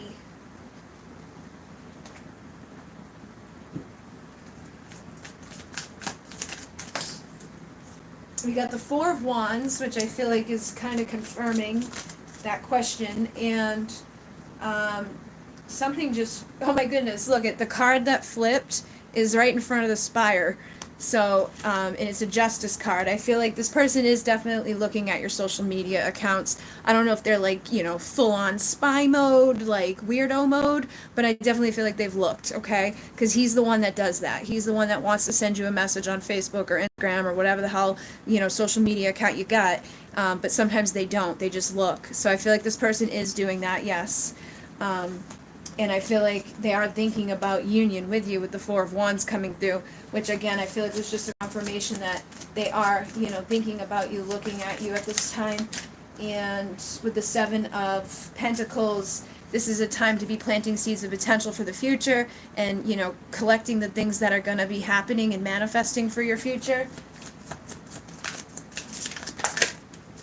And with the Ace of Cups, I feel like there will be a new beginning between the two of you for him to become that King of Pentacles, very grounded, stable, loyal, and committed, to reconcile together, to walk away from the bullshit and the drama, and to make a decision on which path we're headed down. So same message for you. Be that single, sexy, confident, independent, you know, pre-Empress energy, sitting on your own, sitting pretty. Know that he's looking, but don't be like freaked out about it, or like don't do anything that because you know he's looking. You know, don't act out of the fact that, oh, if I do this, maybe he'll do that. And if I do this, he's going to see it. Don't do that shit. Just act normal. Just act like you would act any other day of the week with him watching. You know, and that's what's going to lead to you two working together to build something sacred. But if you start acting weird or doing stuff because you know he's looking and you know what I'm talking about, you're going to sabotage it. Okay? So, let me see what else we've got here.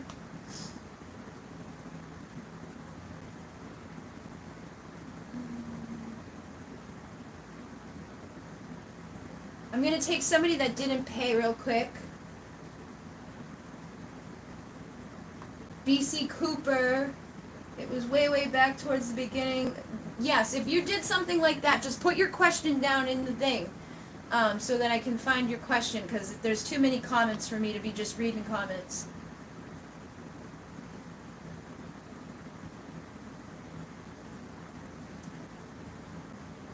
Alright, I'm going to take the confirmed Twin Flame girl here with the $4.99, and BC Cooper, put your question down and I'll get you next.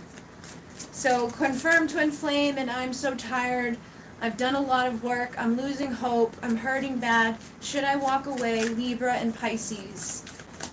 So, should you walk away?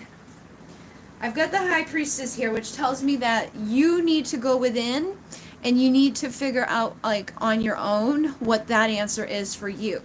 You know, like, if you're feeling like I've got to walk away, then maybe it's time to walk away. That doesn't mean you walk away for the rest of your life. That just means you walk away for a little bit. That means that, you know, if this person gives a shit and you walk away, they might step up and actually do something about it. They might actually come bring you communication.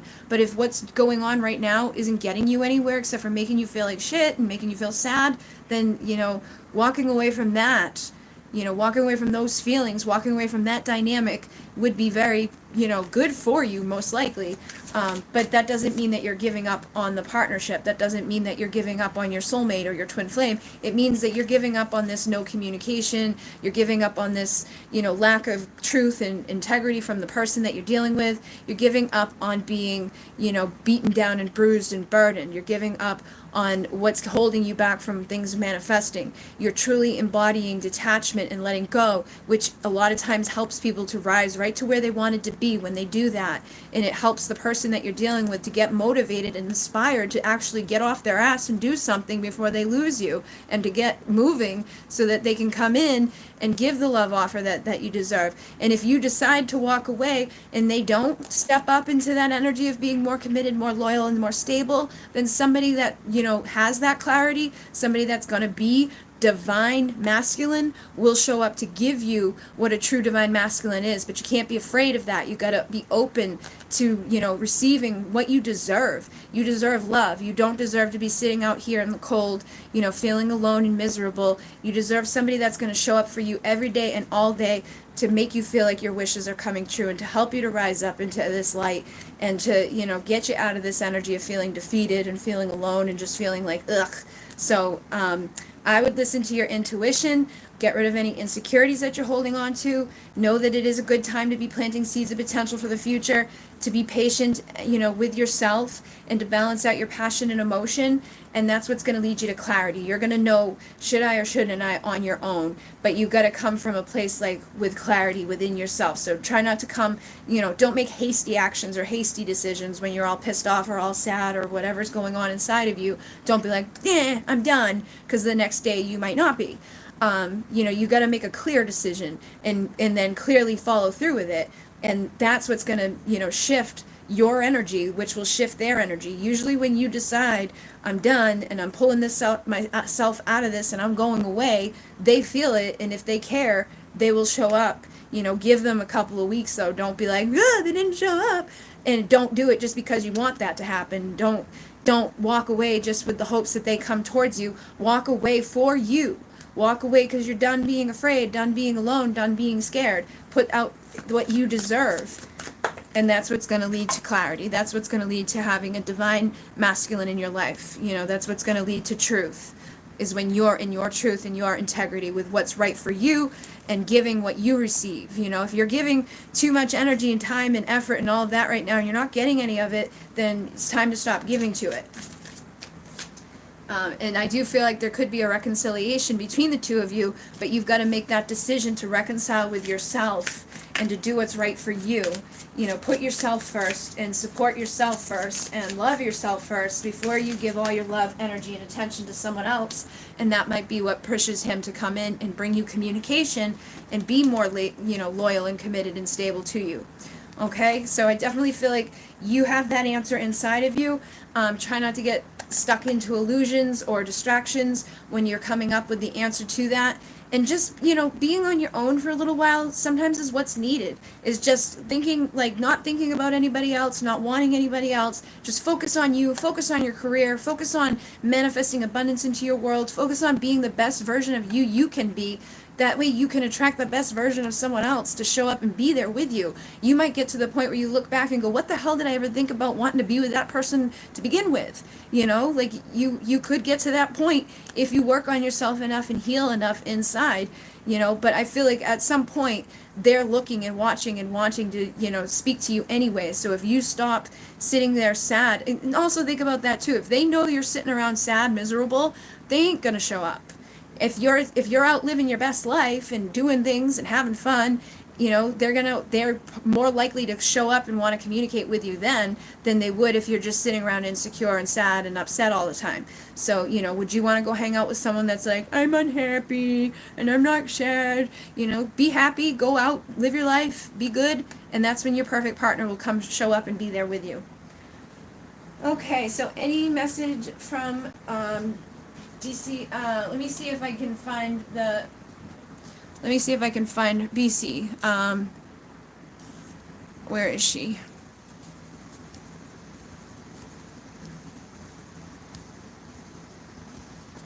Okay, BC, did you put your question down?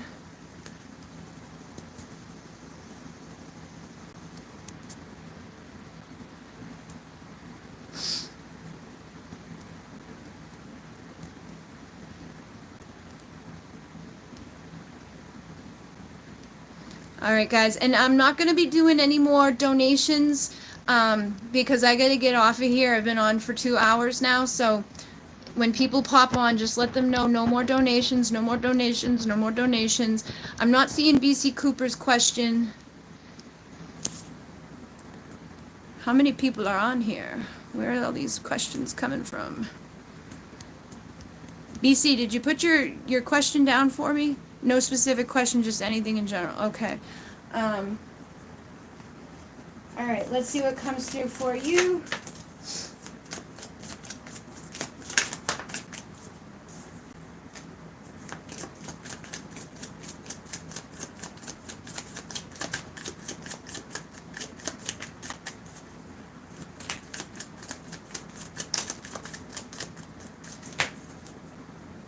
Alright, I have the Six of Wands with the Seven of Wands in reverse.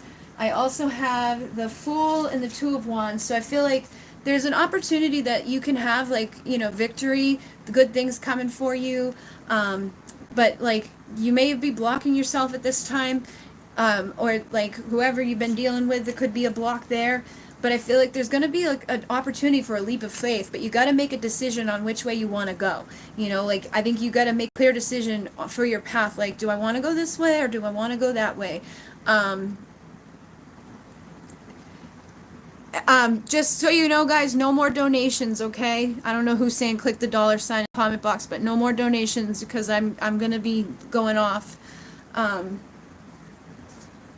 And I have like 100 of you guys to catch up on, so no more, please. And then we have the Two of Cups. We had a whole bunch fall out with you, but you had the Tower with it, so I feel like something big is gonna happen for you in regards to when you make your decision. Like, I feel like this is you needing to make a clear decision about which way you want to go in your life, which way you want to go with love, which way you want to go in general, and whatever's been causing you like sleepless nights, or whatever's been causing you inner conflict, or feeling like there's competition, or that there's just like something going on outside of you that's not like 100% great. I feel like that when you make your clear decision about like, okay, this is what I want and this is what I'm going after, and nothing's going to stop me, nobody's going to hold me back, I'm not going to let anybody conflict with that, that's when your like new passionate beginning, your eyes will be open to something where you can work together to build something beautiful. But whatever's been built up until this point needs to come crumbling down.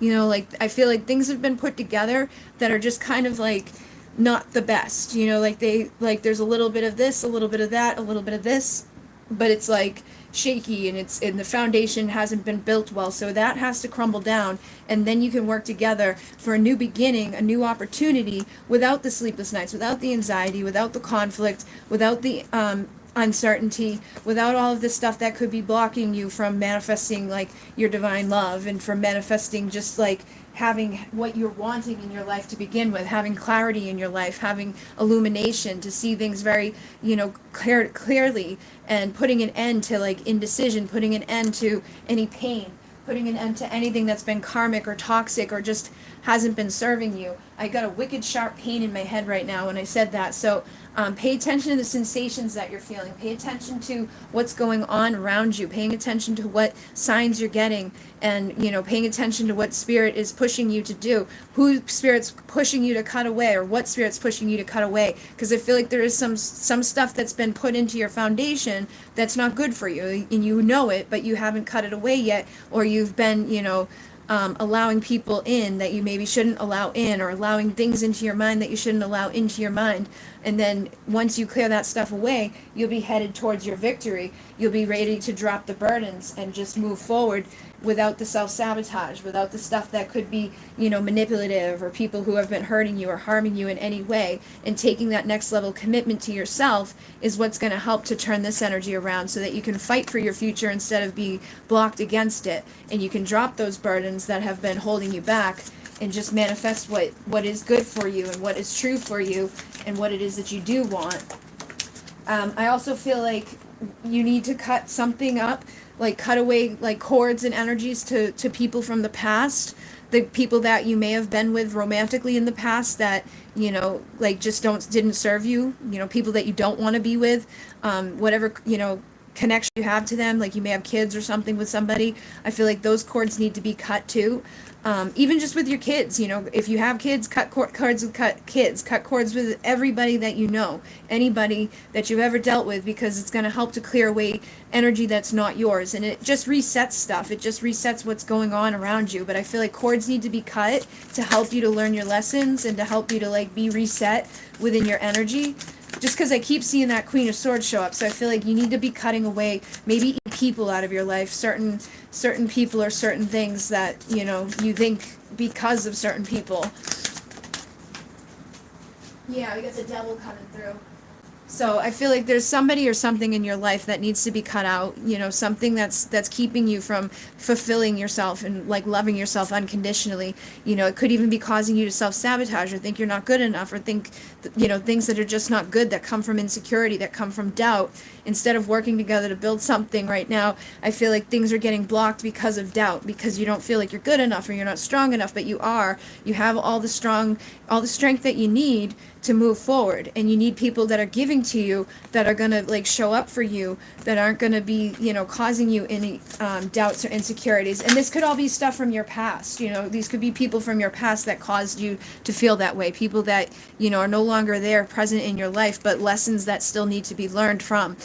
So there could be more than one person that, you know, you have emotional connections to, that those cords need to be cut away from. And those people could still be looking at you, still be connected to you in some way, that need to have a transformation that's going to help to serve you the best in moving forward. And my freaking pain in my head is really bad. So I feel like whatever this is, you definitely need to heal from it. So I'd go into meditation and, you know, clearly cut whatever it is, whoever it is. I feel like you're going to know better than I do who and what you need to cut cords with. It doesn't necessarily mean you have to get rid of a whole person. It just means you got to get rid of the energy between the two of you that's not good.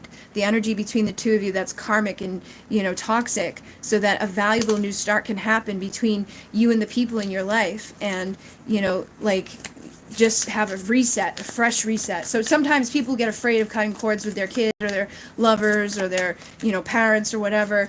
And there's nothing to be afraid of, because the cords of love will remain, but the negative ones will go. And I feel like that's what needs to happen.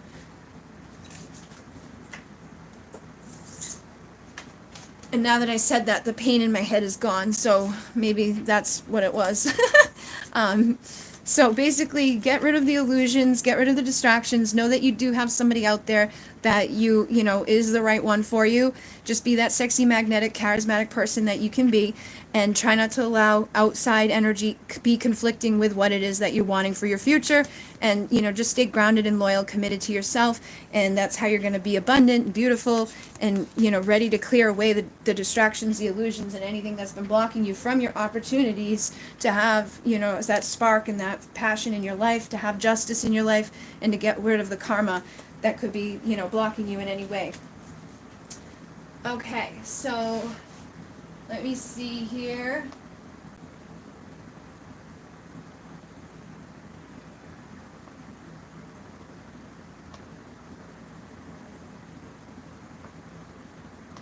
Thank you.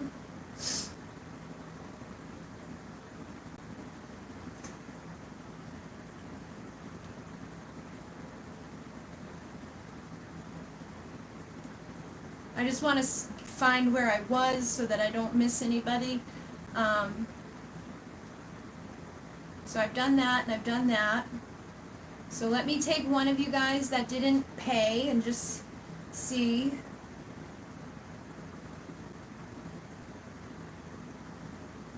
Yeah, Soul Truth, me too. I saw that play out too.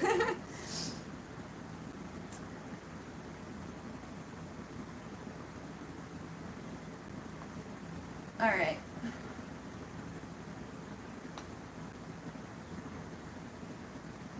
So, let me just see where I can grab a question. What is my soul trying to currently get rid of? What?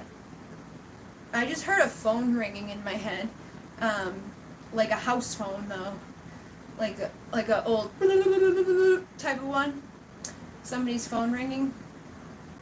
So, what is my soul trying to currently get rid of? What new is trying to integrate? So what is your soul trying to get rid of? Let's see what your soul is trying to get rid of. Soul Truth. Alright, so we got the 5 of Wands. So your soul's trying to get rid of any energetic conflict, any type of competition, any type of energy of feeling like, you know, like chaos. Anybody in your life that, you know, you get that that competitive vibe from, or that, you know, like type of thing from. And we have, yeah, so anything that you've been blocking yourself with, like, I feel like there could be people in your life, or just like one person in your life that could be a little greedy, a little guarded, somebody that's always like ready to like go up against other people, looking for competition, looking to be better than somebody else. And I feel like that's something that you need to get rid of. It could be a friend, it could be a relative, it could be somebody that you're close to, that you care about, and that you're like, well, that's just them. But I feel like the intentions that they have, the energy that they give, it's not a good vibe. You know, it could even be a parent, it could be anybody, but it's like that type of vibe is like, that needs to be let go of, that needs to be released. And if you have that type of vibe with anybody, you know, get rid of that type of feeling, because it comes from insecurity. It comes from feeling like I'm not good enough, so I need to, like, you know, hold on to all that I've got and be better than everybody else. And, you know, it just becomes a burden that will never go away, because you can never, you know, it's like you're never going to be exactly as somebody else is going to be. So I feel like whoever this person is, or if, you know, if you ever get those types of feelings inside of yourself, those are the things that are getting rid of right now. And what's coming in is like this energy that's helping you to integrate, that's helping you to move across the emotional and mental turmoil within the mind and within the emotional body. And it's helping you to get to that place of victory. So if there is somebody you've had competition with, if there is somebody that's been greedy and guarded and, you know, just stupid and coming from insecurities and all of that, you're going to be victorious just because you've been coming from a good place. As long as you come from a pure intention, you come from that place that doesn't, you know, like, it's normal for people to get like a little competitive. It's normal for people to get, you know, like, I want to win. But as long as you don't let that be your main focus, then usually you do win. Usually if you come from the pure place, you know, spirit gives you all of the things that you need to go ahead in life and to have your victories and to be abundant and to go towards your destiny. So I feel like you're going to be like winning, you know, it's like you're just going to be like winning in life. You're going to have a valuable new beginning. And it's because you've been healing and finding inner strength, you know, and not allowing like other people to sway you to go down the path of, let me be, you know, like manipulative, or let me be somebody that does the same things that somebody else does. Let me lie, let me steal, let me cheat, let me manipulate. You know, you're not doing that. So I feel like because of that, you're walking away from anybody or any vibration that is connected to that, and you're headed towards your ultimate fulfillment. You're headed towards abundance. You're, you know, closing out a chapter that, you know, could have been difficult or could have kept you from manifesting, you know, easily and effortlessly. Because if you're hanging around with somebody that's in that vibe, sometimes they can slow down your roll, they can block your abundance. But I feel like you're going to be very magnetic, very charismatic, very open and receptive, and spirit's going to be guiding you into rising up and making your wishes come true and to just being happy. So just go with the flow and keep planting seeds of potential right now that come from pure intention and that just come from good energy. And that's what's going to lead you to victory and balance and justice and, you know, perhaps even a divine union with somebody. But I feel like as long as you're not juggling your value and worth, and you're not juggling other people's value and worth, you're not being like that to yourself or anybody else, then you're going to be good.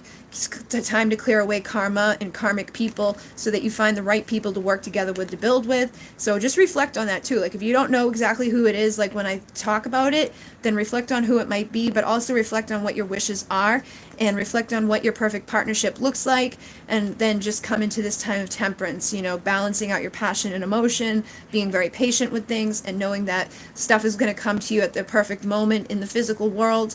There will be like engagements, and there definitely will be romance in the physical world too with somebody that I feel like is also going to be, possibly could bring about, you know, that competitive vibe from other people. Somebody may want the person that wants you, so that could cause a problem and slow things down.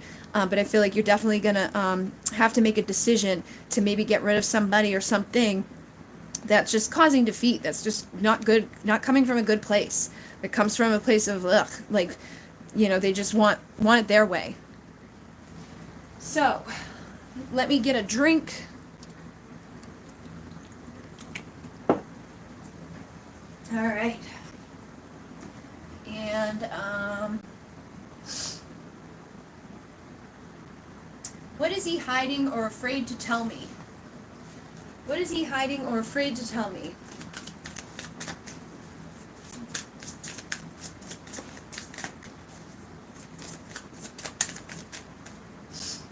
Alright, we got the star coming through, so I feel like whoever this person is, they may see you as the star, or you may be like their wish. They may be like, you know what, I wish that I could be with this person, or, you know, they wish that things could be like good between the two of you. I feel like they wish that they could take action towards you. And I feel like they are just like undecided when it comes to stuff. I think this person also has a lot of love for you, but they get, you know, like, and they feel the love that you have for them too, but I feel like they allow, like, you know, karma to block them. They allow stuff to just keep them from from manifesting what they're wanting, which I feel like is you. I feel like they do want ultimate fulfillment with you. They want like to be together beside you, but they're afraid to tell you this. They're afraid to come in and give you that new cup. You know, they're afraid to come in and just be like, hey, let's have this Ace of Cups together. Let's be, you know, romantically connected. Let's just have time together, be awesome together.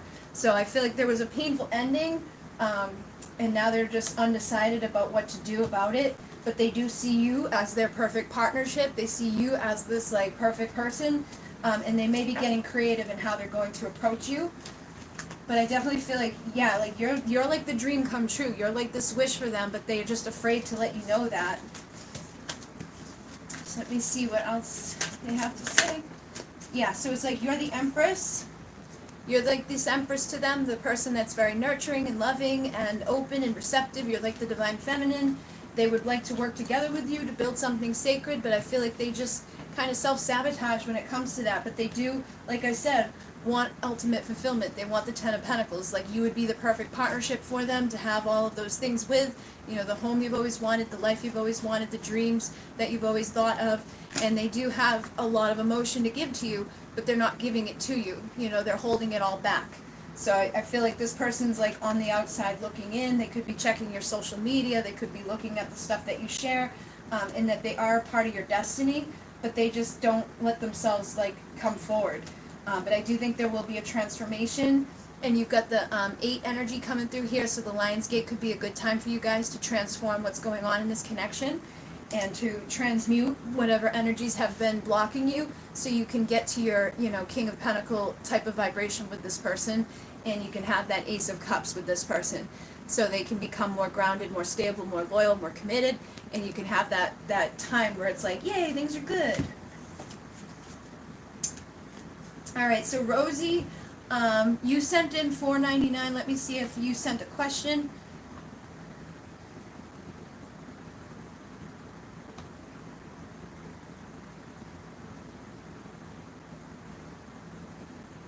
All right, I don't see one.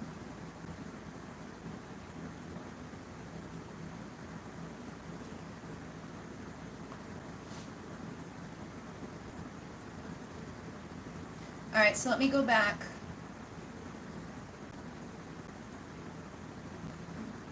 What is Taylor feeling, thinking towards me?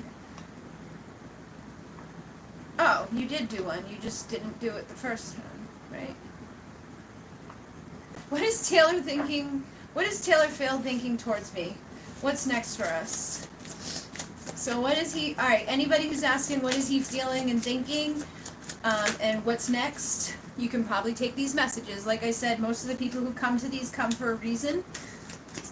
So I feel like with this person, they're kind of stuck at this time in their mind. They're not really doing a whole lot.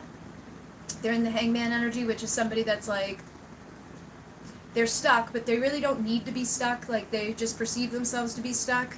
So I feel like this person's not doing a whole lot, but what will happen while they're in this energy is that their perspective will change. They'll see something from a new way, and when they do, that's when they're gonna be like, okay, let me get into my chariot, let me make an action, let me take some like movement here. So there could be some pain that this person's feeling when it comes to you. Like, they could have a broken heart, and I feel like they do want to be the emperor here. They do want to give to you like a physical offer, like some sort of like an engagement in the material world. I think they see you as like their Two of Cups, like their divine partnership, but they're self-sabotaging when it comes to this connection. They're staying stuck when it comes to this connection, and that could be because of what's already happened between the two of you.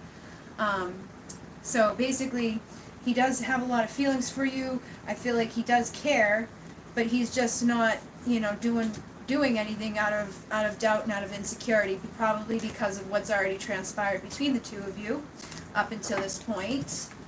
So let me see what's next for you guys.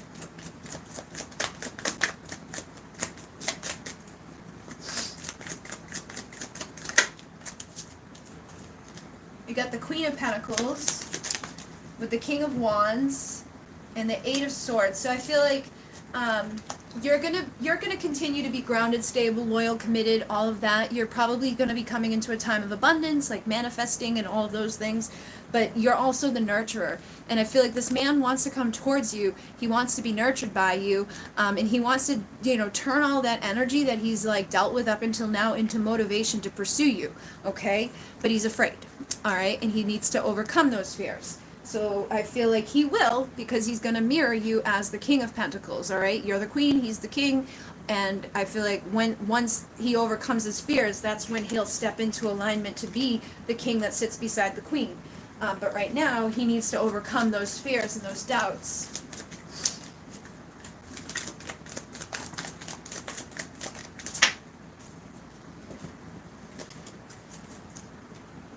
So, yeah, there will be an opportunity for a new beginning between the two of you, where this pain and this heartache that you've been feeling can be put to an end. And there will be like that Ace of Cups, like a new beginning of romance, where you can become that Empress and you can just nurture and love this person, and he'll come rushing in to communicate his truth to you, and to bring you justice, okay? To bring balance, communication, and to be the Emperor who sits beside the Empress. So you guys are definitely going to end up mirroring each other, being the perfect partnership with each other, but I feel like he just needs to overcome his fears right now. So he does think of you, he does care about you, he does, you know, want to be with you, but he's got a lot of anxiety when it comes to actually, like, doing anything about it. But you guys definitely will end up, you know, mirroring each other in that perfect partnership. He's just going to make the decision on which path he's going to go down, to bring to you the offer that he has inside of himself to give to you. So let me see when.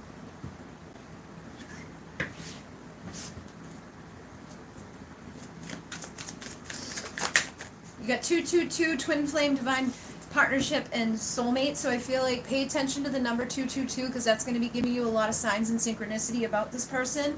And this says the years will pass and you will last stamina. So just know that no matter how long it takes with this person, you know, you will have the stamina that is needed. But I feel like right now is a time of awakening for the divine union. And when you stop and look around and you're open right now, all that you want will be found. So, you know, it's like you can make it faster, you can make it slow. But you've got to look at and realize that, like, time is an illusion. Don't have any confusion based off of time.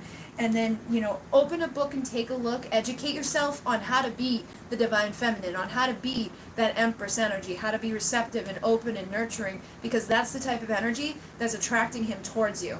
So if you don't know what I mean when I say, like, be in your divine feminine essence, when I say utilize your divine feminine energy to its highest degree, the position you stand in, from, you know, that type of stuff all the way to the thoughts that you're thinking, then educate yourself. Open a book, take a look, and shift your thoughts, shift your focus into the divine feminine energy. And that will help you to bring this person back faster. Okay.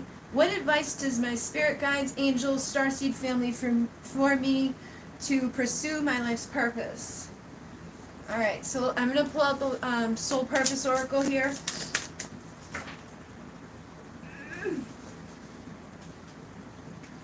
I hate when I drop them.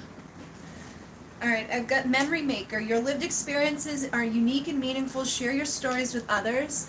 So I feel like everything you've been through up until this point, there is a reason for it.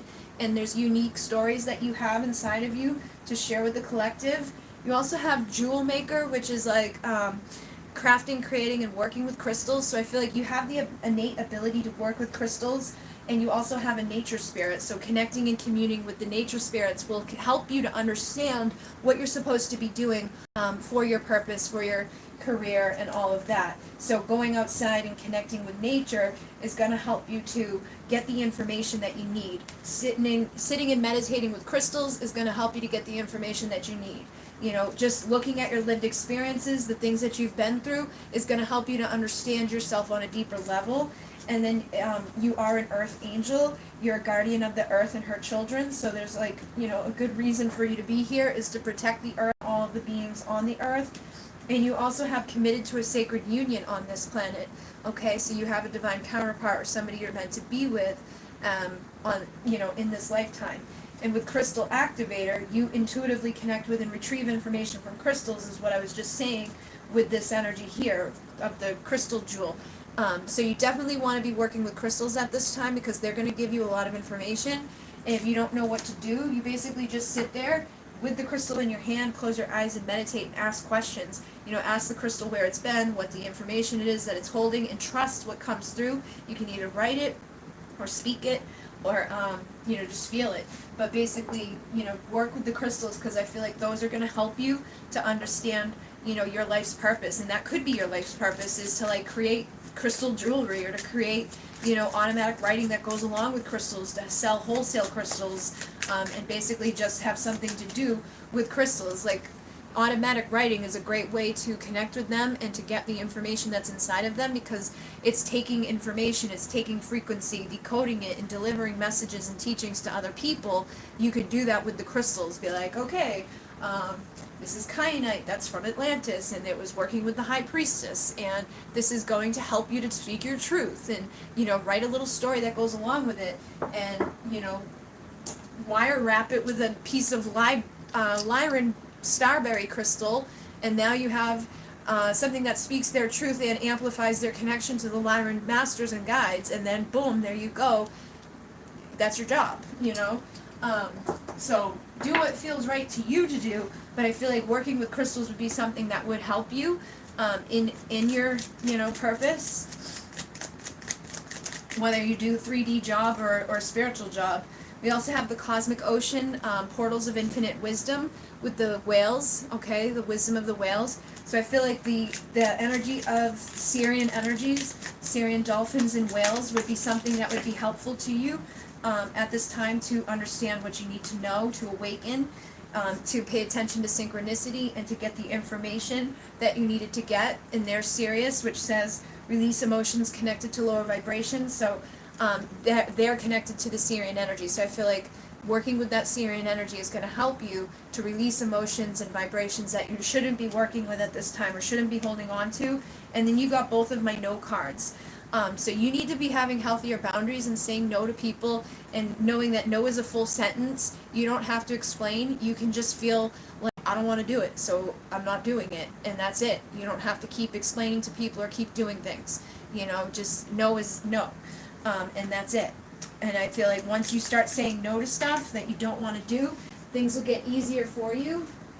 And ask for help. You ask for help from the emissaries of light, ask for help from the guides and the masters, and look at that, crystal master. You definitely are supposed to be working with crystals, okay? And if you don't know what you're supposed to do with them, ask for help, and they will help you to understand what you're supposed to be doing with them. And you could also have a past life in Atlantis, which is funny, because when I was talking about this could be a crystal from wherever, I said Atlantis. So you definitely are a healer, and you're here to heal yourself and heal others. And there it is again. So connect with the Galactic Ocean. Open a portal to the Galactic Ocean. You can go down into the earth. There's caverns down in the earth, and imagine yourself just going down through the vortex like we used tonight.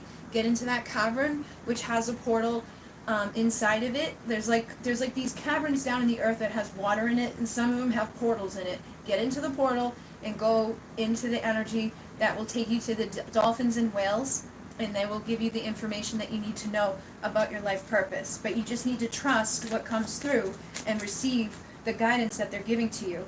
Divine healing is available. Ask for energy, and that's when you're going to get the answers. But they want to communicate with you and give it to you. So can I take a look at your creative project's career? Sure. Creative project's career. So you've got protect yourself with anchor your light, and you also have high priest, wisdom keeper of the records, Akashic records, masculine, balanced, and rising. So I feel like whatever your creative project and career is, like whatever you're doing in that, it is something that you want to be protecting yourself with at this time.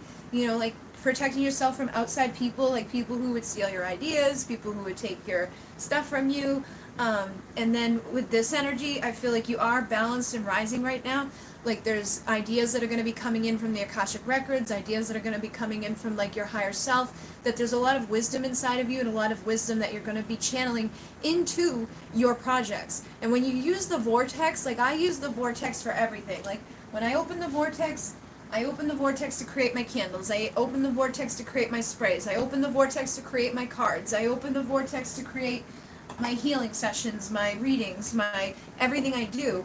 Use the vortex to help you to create, because I feel like it's going to inspire you and give you, you know, information and things that will help your projects in your career, you know, go forward. And just like just came through for the other person that says ask for help, and they will show you. They will come there and they will help you. The Pleiadian emissaries of light, your guides, your masters, whoever you ask for help will show up and support you with your stuff. And then they say, utilize your light, raise the vibe, pillar of light. So again, you definitely want to be opening a pillar of light, at least something that's protecting you and bringing in information from higher dimensions into your crown, because it's really going to help you with like understanding stuff. It's really going to help you with like getting into the divine feminine creative energy and having a cycle of rebirth and just being inspired with ideas and with information that needs to come through for you.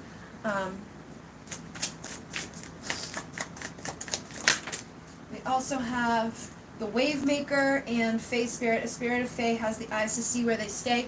I feel like this means you have the eyes to see, you know, creatively. You have the eyes to see what you need to do, you know, how to be inspired, you know, what to write, what to do, what not to do. And an emotional cleansing current of love is flowing through you. So there is something that flows through you already, but when you start channeling, you know, and using your sacred sight, using your ancient eyes, your third eye, using the vortex, calling for help from the spirits who, you know, work with you in these projects, things are going to amplify and magnify, especially if you're doing it uniquely. Like, beat to your own drum, be the beat maker, listen to the rhythm of your soul, do things that nobody else has ever done before, because that's what's going to make people be like, wow, and Spirit will give you those ideas. Spirit will help you to honor that way of the sacred feminine, to create, to give birth, to bring in something that's never been brought before. And then with sacred geometry, there may be something that you want to bring sacred geometry into. You know, I don't know if you paint or you draw or whatever you create, but bringing sacred geometry into it would also activate it with energy and frequency. So doing that would be something that would be beneficial for you as well. And again, there may be information in the Akashic Records or messages on the other side that you need to connect with and write, so that you can, you know, understand what needs to come through. So similar message to what was just coming through for the other person, but your words hold wisdom and light codes. Share them with the world. So share your words as well, whether you're speaking them or whether you're writing them. Share the words that you have inside of you, because there's a lot of wisdom inside of you that needs to be shared. And trust your inner knowing. Trust, you know, share your sacred feminine essence, you know, that creative flow inside of you. Just trust what comes through you to be created and created. And don't hold back anything. Yeah, so you're here to overcome and grow. So just keep growing and just keep knowing that whatever you're doing and whatever you're, you know, creating is going to keep expanding and is going to keep, you know, moving you forward on your path. And you also have your lived experiences are unique and meaningful. Share these stories with others. So I feel like everything that you do and everything that you create, there's a purpose for it. So just trust and know that, okay? Everything you're doing, there's a higher purpose for it. And you may be having dreams of prophecy or history, so incorporating things that you see in your dreams would also be very cool to, you know, put into your creative work. And thank you very much. All right. Dealing with sexual abuse with my ex abusing my son. Are we on the right healing path? Will I ever love again? Did I miss out on love? I am sorry about that. So are you on the right healing path? So I've got the Seven of Swords in reverse, with the the Knight of Wands, which is somebody that can be a little bit of a player, somebody that can, like, you know, be a little bit of an asshole sometimes. So I feel like, you know, things that you've been through, things you've been through has been very hard. And I feel like you're down on one knee, you've been beaten up, you've been bruised, but you're not giving up, so that's a good thing. But you just can't let this stuff, you know, sabotage your future. Can't let what's already happened, you know, dictate what's going to happen, because just because it came in through once doesn't mean it's going to come through again. Doesn't mean that everybody out there that, you know, you meet will be somebody that does that type of thing, but it's going to be very hard for you to get your trust back. It's going to be very hard for you to, you know, want your son to be around other people. It's going to be very hard for you to open up sexually with other people. But I feel like at some point you will take a leap of faith. So you are on the right path to heal. Right now, it's like you're planting all the seeds of potential for your healing. So I would keep meditating, going within and asking yourself the difficult questions that you need to ask, and connect with your sexual energy as much as you can, you know, to make it normalized. Don't make it like a bad thing. Don't make it like something, you know, don't associate sexual energy with bad things, because then you're just going to create bad experiences with sexual energy. Try to look at it as sexual energy is a good thing. Sexual energy is the way that we create people. Without it, you know, we wouldn't be creating anything. Without it, we wouldn't exist. Without it, you know, the good stuff on the planet wouldn't exist. And yes, unfortunately, there is karmic stuff out there. There is bad people out there, and there are bad ways of using sexual energy. But that there are people out there who will love you unconditionally, and that you will, you know, have somebody that will love you again. Just because you're on the outside of love right now, you know, just because you went through something that put you there at this time doesn't mean that that's where you're going to end up. You know, I feel like eventually you will have somebody show up that's going to love you the right way. Somebody that's going to be committed and stable. Somebody that's going to be traditional in the way that they love. That's not going to be doing anything nasty or, you know, difficult. So once you completely heal, and once you release that, like, you know, part of you that's pissed off and angry, which is totally fine to have that now, but once that stuff's done, once you, like, have forgiven and healed and, you know, moved away from that, that's when you'll get to your 10 of Cups. It's probably going to take a little while, and it's going to require a lot of self-love and filling yourself back up, but you can have your 10 of Cups again with a King of Cups, with somebody that will love you unconditionally and be normal and, you know, not do any of that nasty stuff that was done before. So you did not miss out on love, but what you want to do is just love yourself as much as possible right now, and know that you are valuable and worthy of love. That there is nothing that you did that could have, you know, brought on what that person did, but you don't want to hold on to it anymore. You know, just let that past go and forgive what's happened to you. You don't have to forgive that person right away, but at some point you do want to forgive them, so that you're not holding on to resentment and anger and frustration and all of that stuff that will just manifest something inside of you that doesn't feel good, and it will manifest darkness inside of you. So don't give that person that power to hold that much over you. You know, forgive them and forget about them, and keep moving into a better place for your future, and that's when you're going to feel better. And that's when you'll get, you know, rid of those burdens. That's when you'll drop the burdens that have been being held on to. And I think that's when you'll probably find somebody that will love you in the right way and not do nasty karmic-y things to you. Yeah, so try not to be afraid. Try not to be afraid of passion with men either.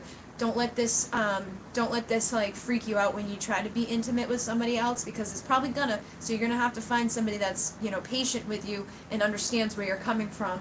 But try to know that not everybody's gonna do what that other person did, and new love will be yours. Somebody will rush into your life. Somebody will come in to communicate and travel. I feel like you will have anxiety and fear still kind of lingering around, but that you will take that leap of faith to have love again, that you're not going to want to stay around with a broken heart forever, that you'll love yourself enough to let somebody in again.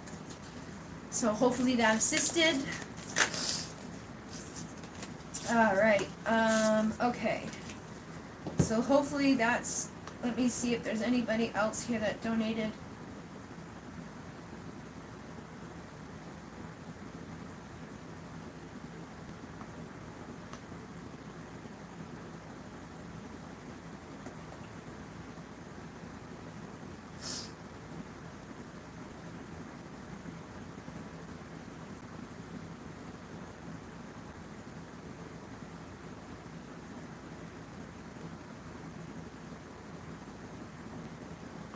Okay, I think I caught up. So, did I catch up with everybody?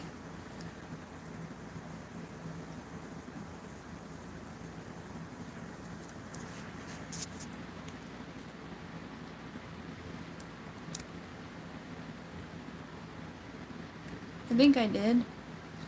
Did anybody pay that I missed? I just want to make sure that I didn't miss anybody. What would Spirit like to share with me from Carol? Thank you very much, Divine Child Tarot. I will do carols for you and just, I'm going to make sure that I didn't miss anybody. What would Spirit like to share? So let's see what Spirit would like to share. And anybody out there can take these messages.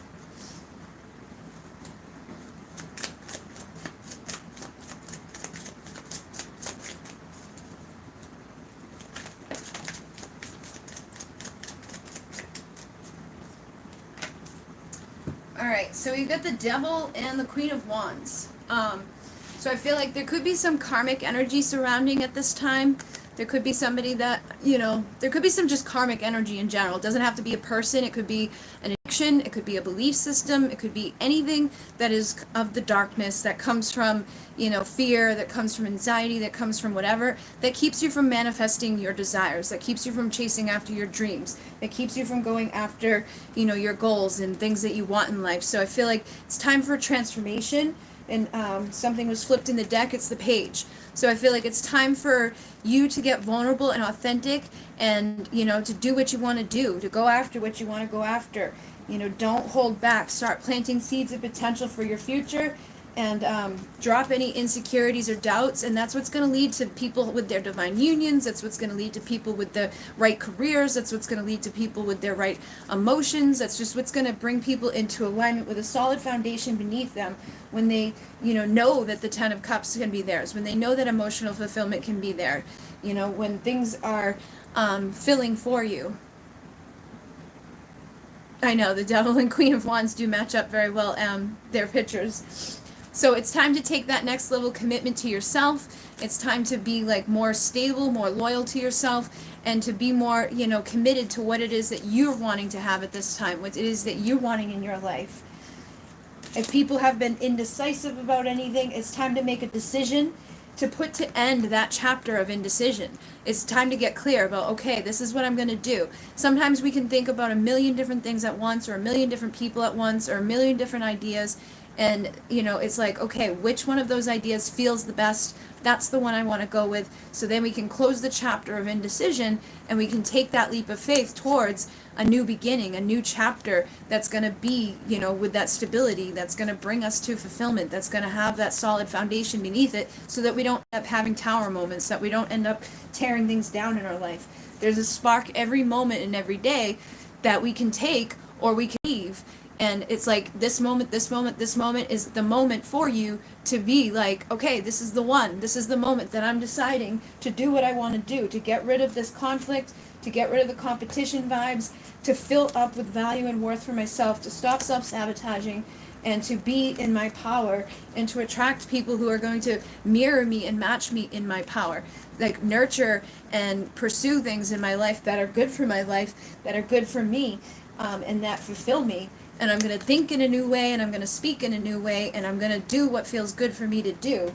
So I'm going to take action, and I'm going to travel, and I'm going to, you know, cross the distance that's been created between me and whatever it is that I'm trying to manifest.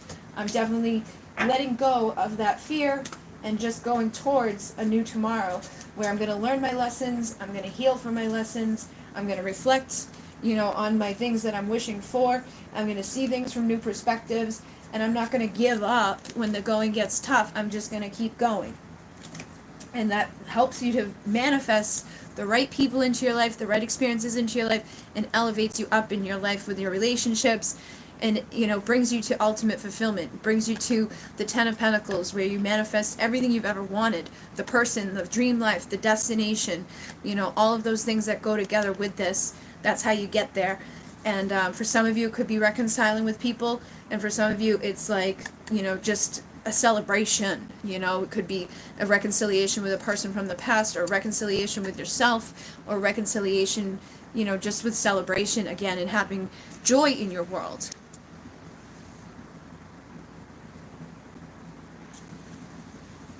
Elizabeth, you sent 2 donations. Any messages from Spirit? Guides or DM. Okay, that's gonna be it. I believe. And then I'm gonna go. So you sent 2 to, alright, any messages from Spirit, your guides, or DM. So let's see what comes through. You got the devil. That freaking devil wants to come out tonight. So I feel like there's been some karma around you. Just like, I feel like the last message I just said was like your message too, honestly, because I was just like saying it for everybody. So, again, there could be karma around at this time. There could be some of those bad negative thoughts at this time. I feel like everybody who comes to these, you guys all come in on the same energy and frequency. It's like the messages that I share to one person are relevant to all of you. There's karma, there's those thoughts, there's that negative stuff, but Spirit is there to support you and assist you. Spirit is there to assist you and help you to get through this stuff so that you stop making those decisions and you can, you get rid of the people and the distractions and the thoughts and the feelings and the ideas that keep you from having happiness and fulfillment in your life. They can help you to make the choice to go down the path that's going to support you best. So I feel like basically everything that I just said in that last question, relates to you. And again, any sleepless nights, any anxiety that you've been holding on to, any value and worth that you're juggling about yourself at this time, you've got to get creative in how you're going to stop doing that. You got to stop thinking that I'm not good enough. You got to stop feeling that way about yourself, and you got to start feeling like the single, sexy, confident, independent, beautiful pre-empress, the one, she's sitting here 1 pentacle away from the 10. She's got everything she ever needed. She doesn't need anybody. She only wants somebody, It's like, it's up to her whether 10 of Pentacles depicts another person being there or not. She gets to decide. So I feel like you get to decide what that means for you. Is it a reconciliation with your DM, or is it moving on with somebody else? Is it walking away from the DM and into, a different place where you're clearing up that mess that's been made between the two of you and going towards making your wishes come true? Either way, you're going to get to where you're supposed to go, but you get to make the decision, about how you go get there, how you're going to, manifest yourself coming into alignment with your ultimate fulfillment. You get to be the one that takes the leap of faith in your life and overcomes the fears and the doubts and the self-sabotage and the bullshit that goes on in our minds and in our energies. So I definitely feel like there will be an opportunity for a fresh start between you guys, the person that you're dealing with emotionally. But let me see what's going on with that person. Yeah, I feel like that person's down on one knee at this time. They're the wounded healer, but they haven't given up on the connection with you. They're thinking about you. They want to speak to you because you are their empress. They see you as the divine, feminine, and they want to be the divine masculine. And it's because the more you embody this energy, the more they see you in this energy, the more they want to come pursue you, protect you, and provide to you. So don't let self-sabotaging stuff happen. Don't go into that place of being wounded or beaten up or anything like that. Stay in a good place mentally, emotionally, physically, and spiritually, and you'll evolve from pre-empress to empress. So I feel like this person, the more you embody this, the more they want to embody this, and the more they want to take you from that energy to this energy. Okay, so some sort of action, communication, and travel could be thinking about it this time. Again, the more you focus on loving yourself and filling yourself up, the more likely it is to happen. It might take this person a while for them to do it. It might require a lot of strength for them to actually get off their butt and come towards you, but it is part of your destiny that they actually do it at some point and bring justice and balance to you. They could be a little guarded at this time or just like held back at this point. There could be another person or another, element in your connection that's been causing them to be distracted or, miss out on opportunities with you. But I still feel that there will be a 10 of Cups at some point between the two of you. So don't give up, on feeling emotionally and mentally balanced. Come out of any place of, I don't feel good, or things aren't working, or this isn't right, or this is bad. Just stay in this place with your intuition, trusting yourself to be guided up and out into fulfillment. And anything that hasn't been good will get torn down. The tower moments are needed so that we get rid of the stuff that was on shaky foundations, so that these, spiritual partnerships can manifest in healthier ways. And Spirit is guiding that as well. Spirit is always guiding you guys, to help you and assist you to get rid of the stuff that was built, on something that's shaky or something that was just going to fall down anyways. So embracing those tower moments, embracing those times where there is indecision, embracing that time where you do feel defeated, and then embracing the time where you feel good. Just know that duality is part of the purpose of us being here, and sometimes we have to go through the duality, but Spirit will be guiding you every step of the way, and I feel like things will get easier for you as you go. So is there anything else she needs to know?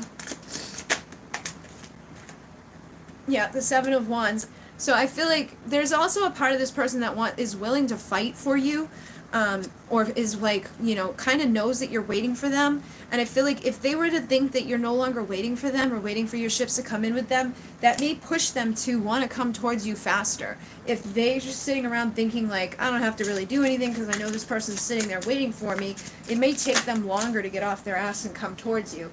But if they feel like, you're no longer sitting and just idly waiting for them to show up, they may get creative in how they start coming towards you a little bit sooner. They may get their own anxiety and sleepless nights because it's like, oh, wait a minute, that person's not sitting there, just idly waiting for me anymore. They might start juggling their own value and worth and wanting to come around to reconcile with you. So I feel like this person does keep an eye on you. So keep that in mind and know that this person sees what you're up to. So if they think that you're just sitting around miserable and sad, or just sitting around waiting on them, that could keep this karmic cycle going longer. So, know your value, know your worth, get up, live your life, do what's best for you, learn your lessons, reflect on what you want for your future, and cut away anything that's not working, or cut away any behaviors that are not serving to you, and cut away any emotions that are not serving to you. Like, especially if you're sitting around sad or upset at any time, you gotta cut that stuff out, cut that stuff away, and know that that will help this person to find the motivation to get, the action inside of themselves to come pursue you, and to come towards you rather than to just sit on their butt doing nothing. All right, guys, so I think that's it. Let me see. All right, I'm not taking any more donations, guys. Sorry.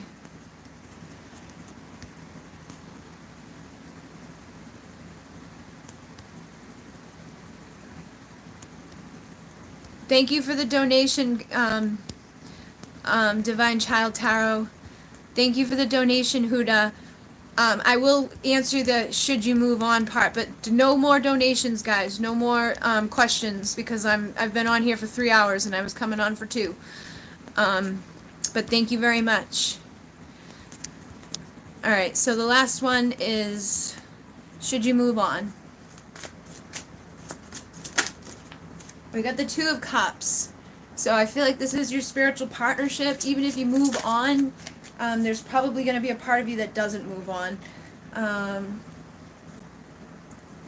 My deck got messed up. Hold on.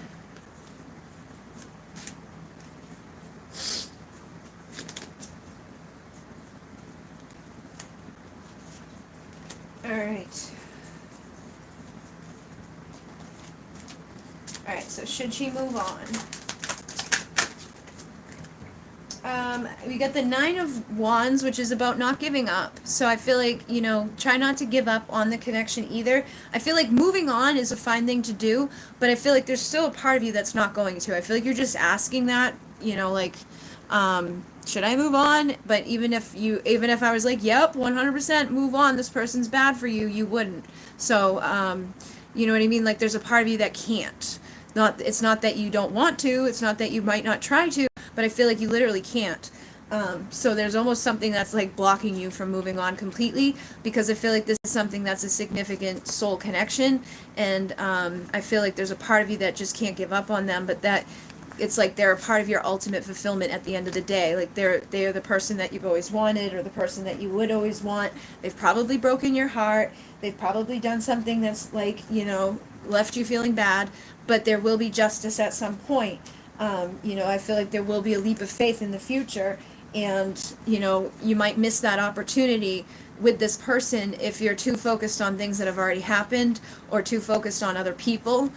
So try not to, try not, like, if you want to move on, but try not to use anybody else as like a stepping stool to get over this person. Like, if you're going to move on, be by yourself for a little while and heal from it. You know what I mean? Try not to just like go jump into something else to distract yourself away from this, because then you might miss the opportunity to reconcile with the person that you still kind of care about, or that could bring justice and balance. I feel like there's almost like part of you that just wants somebody or anybody to show up right now because you don't want to be alone.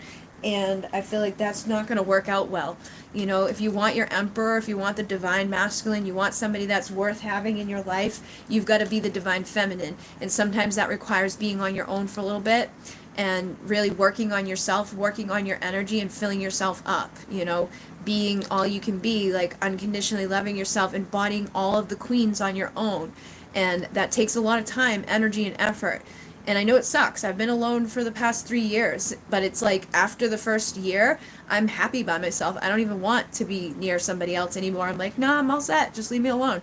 So give yourself some time, especially if you're hurting, to heal from any pain that you may have been through, and be this pre-empress, this single, sexy, confident, independent version of yourself that doesn't need anybody, wants somebody but doesn't need them. And that's when the best person will show up to give to you your ultimate fulfillment, because you'll be one pentacle away. Somebody will show up to be that divine emperor, to be that perfect partnership to give to you. So, you know, if you feel like moving on from this person, go ahead and move on, like energetically, physically, emotionally, spiritually, all of those things. But, you know, I feel like there is a part of them that you can't 100% sever from. And that if they're meant to be the emperor, they will show up with the final pentacle at some point to give you the ultimate fulfillment, but it's going to be when you're completely detached. So instead of asking, should I move on, ask, should I detach and see things from a new perspective? Be completely on your own for a while and comfortable on your own for a while, and see what that does for you. See what that does to your connections. See how that makes you feel inside. Learn how to be in the divine feminine, receptive, nurturing, open, and receiving energy, and to attract somebody that's ready to pursue, provide, and protect you. Because otherwise, you know, you might move on from this, go seek out somebody else, which is the wrong energy to be in, because you don't want to seek other people. You want to be receptive and receiving of other people, which is what you should be doing. If you go pursue somebody else, or you go look for something else somewhere else, you may end up in a karmic toxic relationship that's no good for you, because you're in the wrong energy. So as long as you're going to move on from this and be open, receptive, and receiving, then that's fine. But if you're going to move on from this and just kind of be like on the look for somebody, don't do that. Like if you're like, you know, actively seeking love, try to shift it to be actively receiving love. Okay? Rather, you know, just change the perspective around it. Change the way you look at it. Change the way you open yourself up to it, and that should help all of your relationships. And that should help all divine feminines, is because that's what you're supposed to be receiving it, not like seeking it. You know, the masculine's supposed to be seeking, providing, and protecting you, and you should be open and receptive and receiving it. All right, ladies and gentlemen, so I think that is it. Thank you very much, everybody. Thank you for joining me tonight. Thank you for all your donations. We got 223. We're one away from 222. Thank you, Johanna. Thank you for doing the meditation. When will I do another live stream? I'm not sure exactly when, but maybe I can do it like once a month. I know, because I'm going to be doing a lot of stuff for the Alcyon light healing. So when I do that, I'm not sure exactly, like, there will be tons of meditations and activations for that. The meditations will be free on here. The activations will be paid on Vimeo, but I might do a couple of live streams like this during the Alcyon light healing, because it's a teaching thing. And if you guys have questions, it's, you know, I can come on and talk back and forth to you guys and figure out what your questions are and all of that.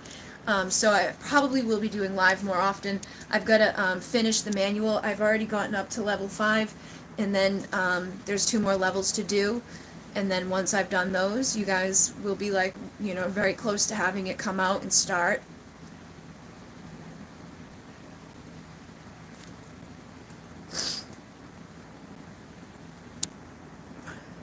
Your ex Jake told me he wants to leave his girlfriend. Will me and him get back together? I get a vulnerable offer and a passionate king out there that most likely will pursue you. And this is my yes union energy. So I feel like at some point there will be a transformation, and he will move on away from whoever the hell he's with, and probably pursue you to work together with you. So, Marina, yeah, I feel like you guys will probably get back together, and you could be successful with each other. Thank you, thank you, thank you, thank you, thank you. Thank you, thank you, thank you, thank you, thank you, thank you, thank you, thank you. You are welcome, you are welcome. Thanks for staying. I'm always up this late. I'm just usually not doing that. Usually what I'm doing is private stuff at this time, because the dogs are asleep and because my dad is asleep and like the world is asleep, so it's easier to do my work at this time. This is Bridget Round with Divine Essentials. Everybody sings the song. Everybody loves the song. Thank you, Sunflower 1111. Thank you.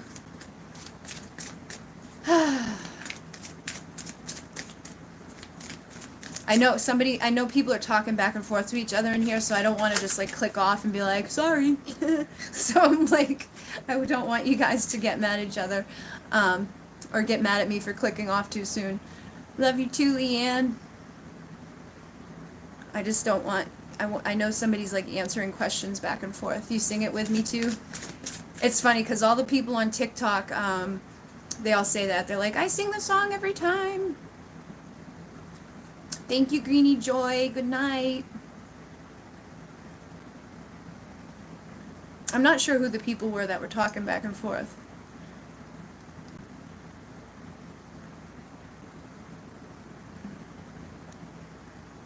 Three and a half hour, thank you.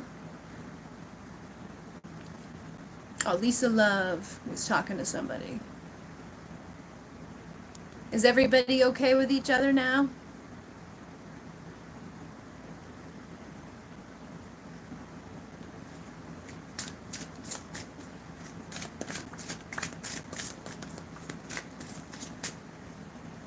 Sweet dreams. Thank you. Thank you.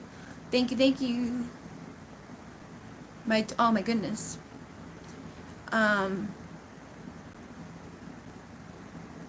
I'm sure he's probably gone through, like to where he's supposed to go through. The Lyrans are half like human, half feline, but Sirius is called the dog star. So Sirius is the star that we're aligned with right now the most.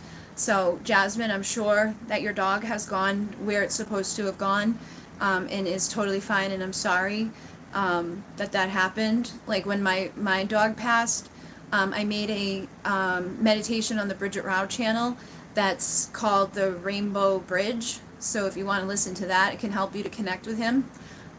If you type in the Rainbow Bridge Bridget Rao, it should pop up, like in the Google search, okay? I mean in the YouTube search, but I did make a meditation to help you to connect with your deceased pets and loved ones, because my doggy died right before we moved to this house, actually. Leanne was asking about her cap, what he is hiding. It wasn't my time to know. Does anyone know what a cap is hiding?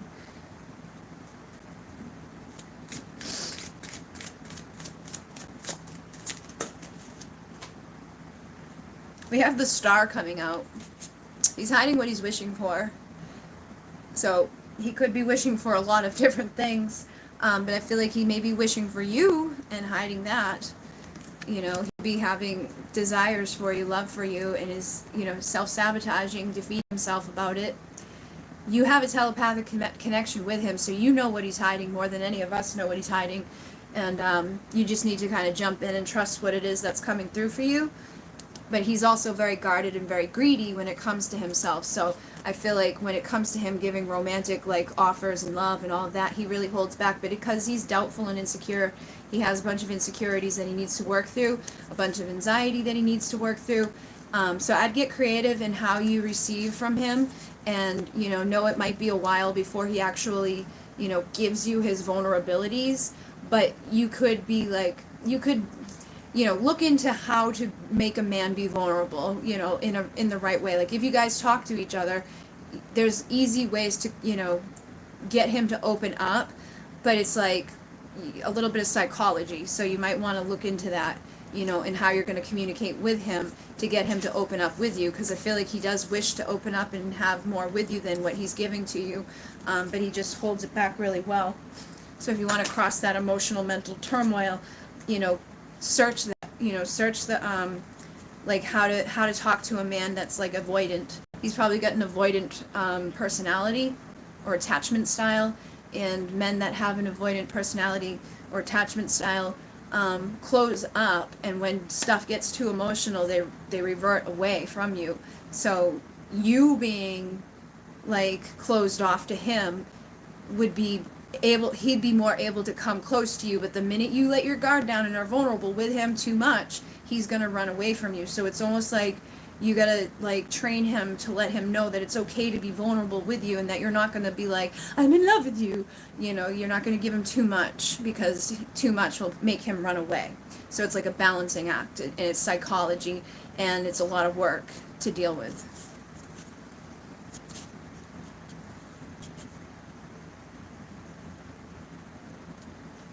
Yeah, communication would probably help.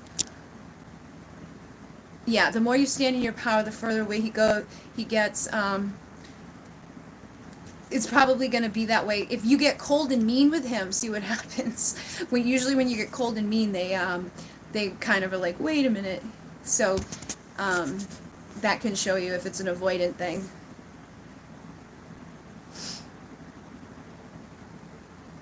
Yeah, they definitely all seemed like, I've noticed a theme. I think the reason I'm a reader for Twin Flames is because I'm a mixture of the avoidant and the anxious, which is very rare. So there's anxious attachment style, which is in 99% of the divine feminines have that, where they're like, love me, and the men that they attract are avoidant, and they're like, no, I don't want to love you. Love is bad, love is scary, and they run from it. And the anxious person chases after it or waits forever for little bits and pieces to come back from it. I have both, where half the time I want love, half the time I could give a shit less. Like half the time I'm the avoidant, half the time I'm the anxious person. So like me going together with another person, it depends on what mood I'm in, or depends on what energy I'm in, is how I'm going to show up with that person. Thank you, Lisa.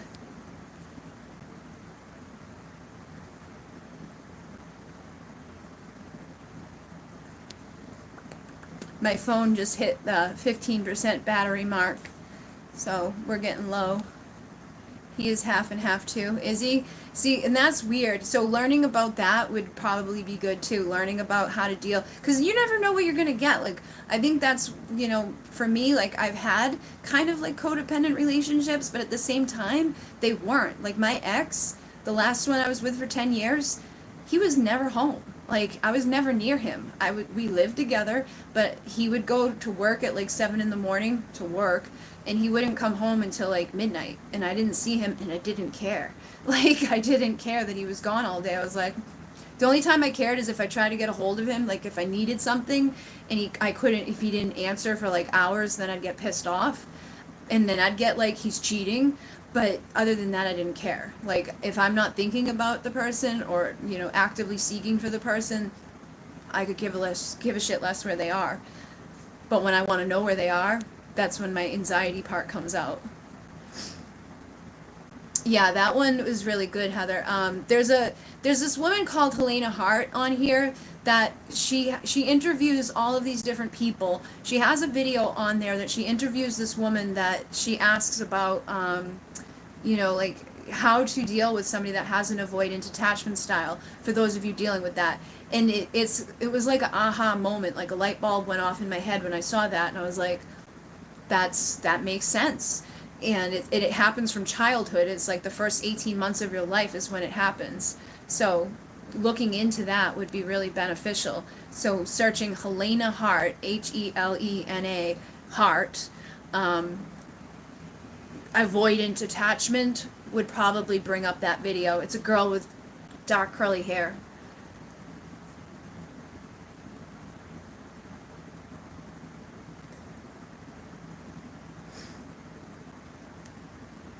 All right, ladies. Well, hopefully you know, go check that video out if that resonates for you, because it definitely will change your perspective on it. It's not like they're trying to hurt you. They literally cannot open up. They literally cannot do anything about it. It's like, you gotta look at it as in, like, you know, it's not good. Like, they got messed up either at childhood or in a really bad relationship. Somebody could have really messed with them and made them avoidant of love because they were so broken by somebody that broke their heart, or they were either left in a crib for the first 18 months of their life to self-soothe, or their parents coddled them. You know, that makes these things happen. So for me, I grew up in an abusive child apart, like, thing where my parents would scream and yell at each other and fight. So that's why I have the mix, because sometimes things were okay and other times it was chaos. And the avoidant ones, they were left to self-soothe all the time. So they learned that, like, there's nothing, like, I don't need anybody else. I don't need to be nurtured. I don't need to be loved. So they get weird about it. But go check out that video for sure if you feel like you're dealing with somebody like that. Helena Hart, yes. And put in attachment, you know, avoidant attachment, or I think that's what it was called. I can't remember. I can't, like, click off of here to go get it for you, or I would. But if somebody has a hard time searching for it, if you're going to be with an avoidant attachment person, be prepared to make best friends with patience. Yes. Yeah, so if you can't find it, just send me an email and I'll send it to you. But thank you very much. Oh, good. Look, 88 people are in here right now for the Lionsgate thing. That's awesome. You found it? Awesome sauce. All right, everybody. Well, I'm going to go. I still have to do healing sessions, and I have to do readings for other people that are private.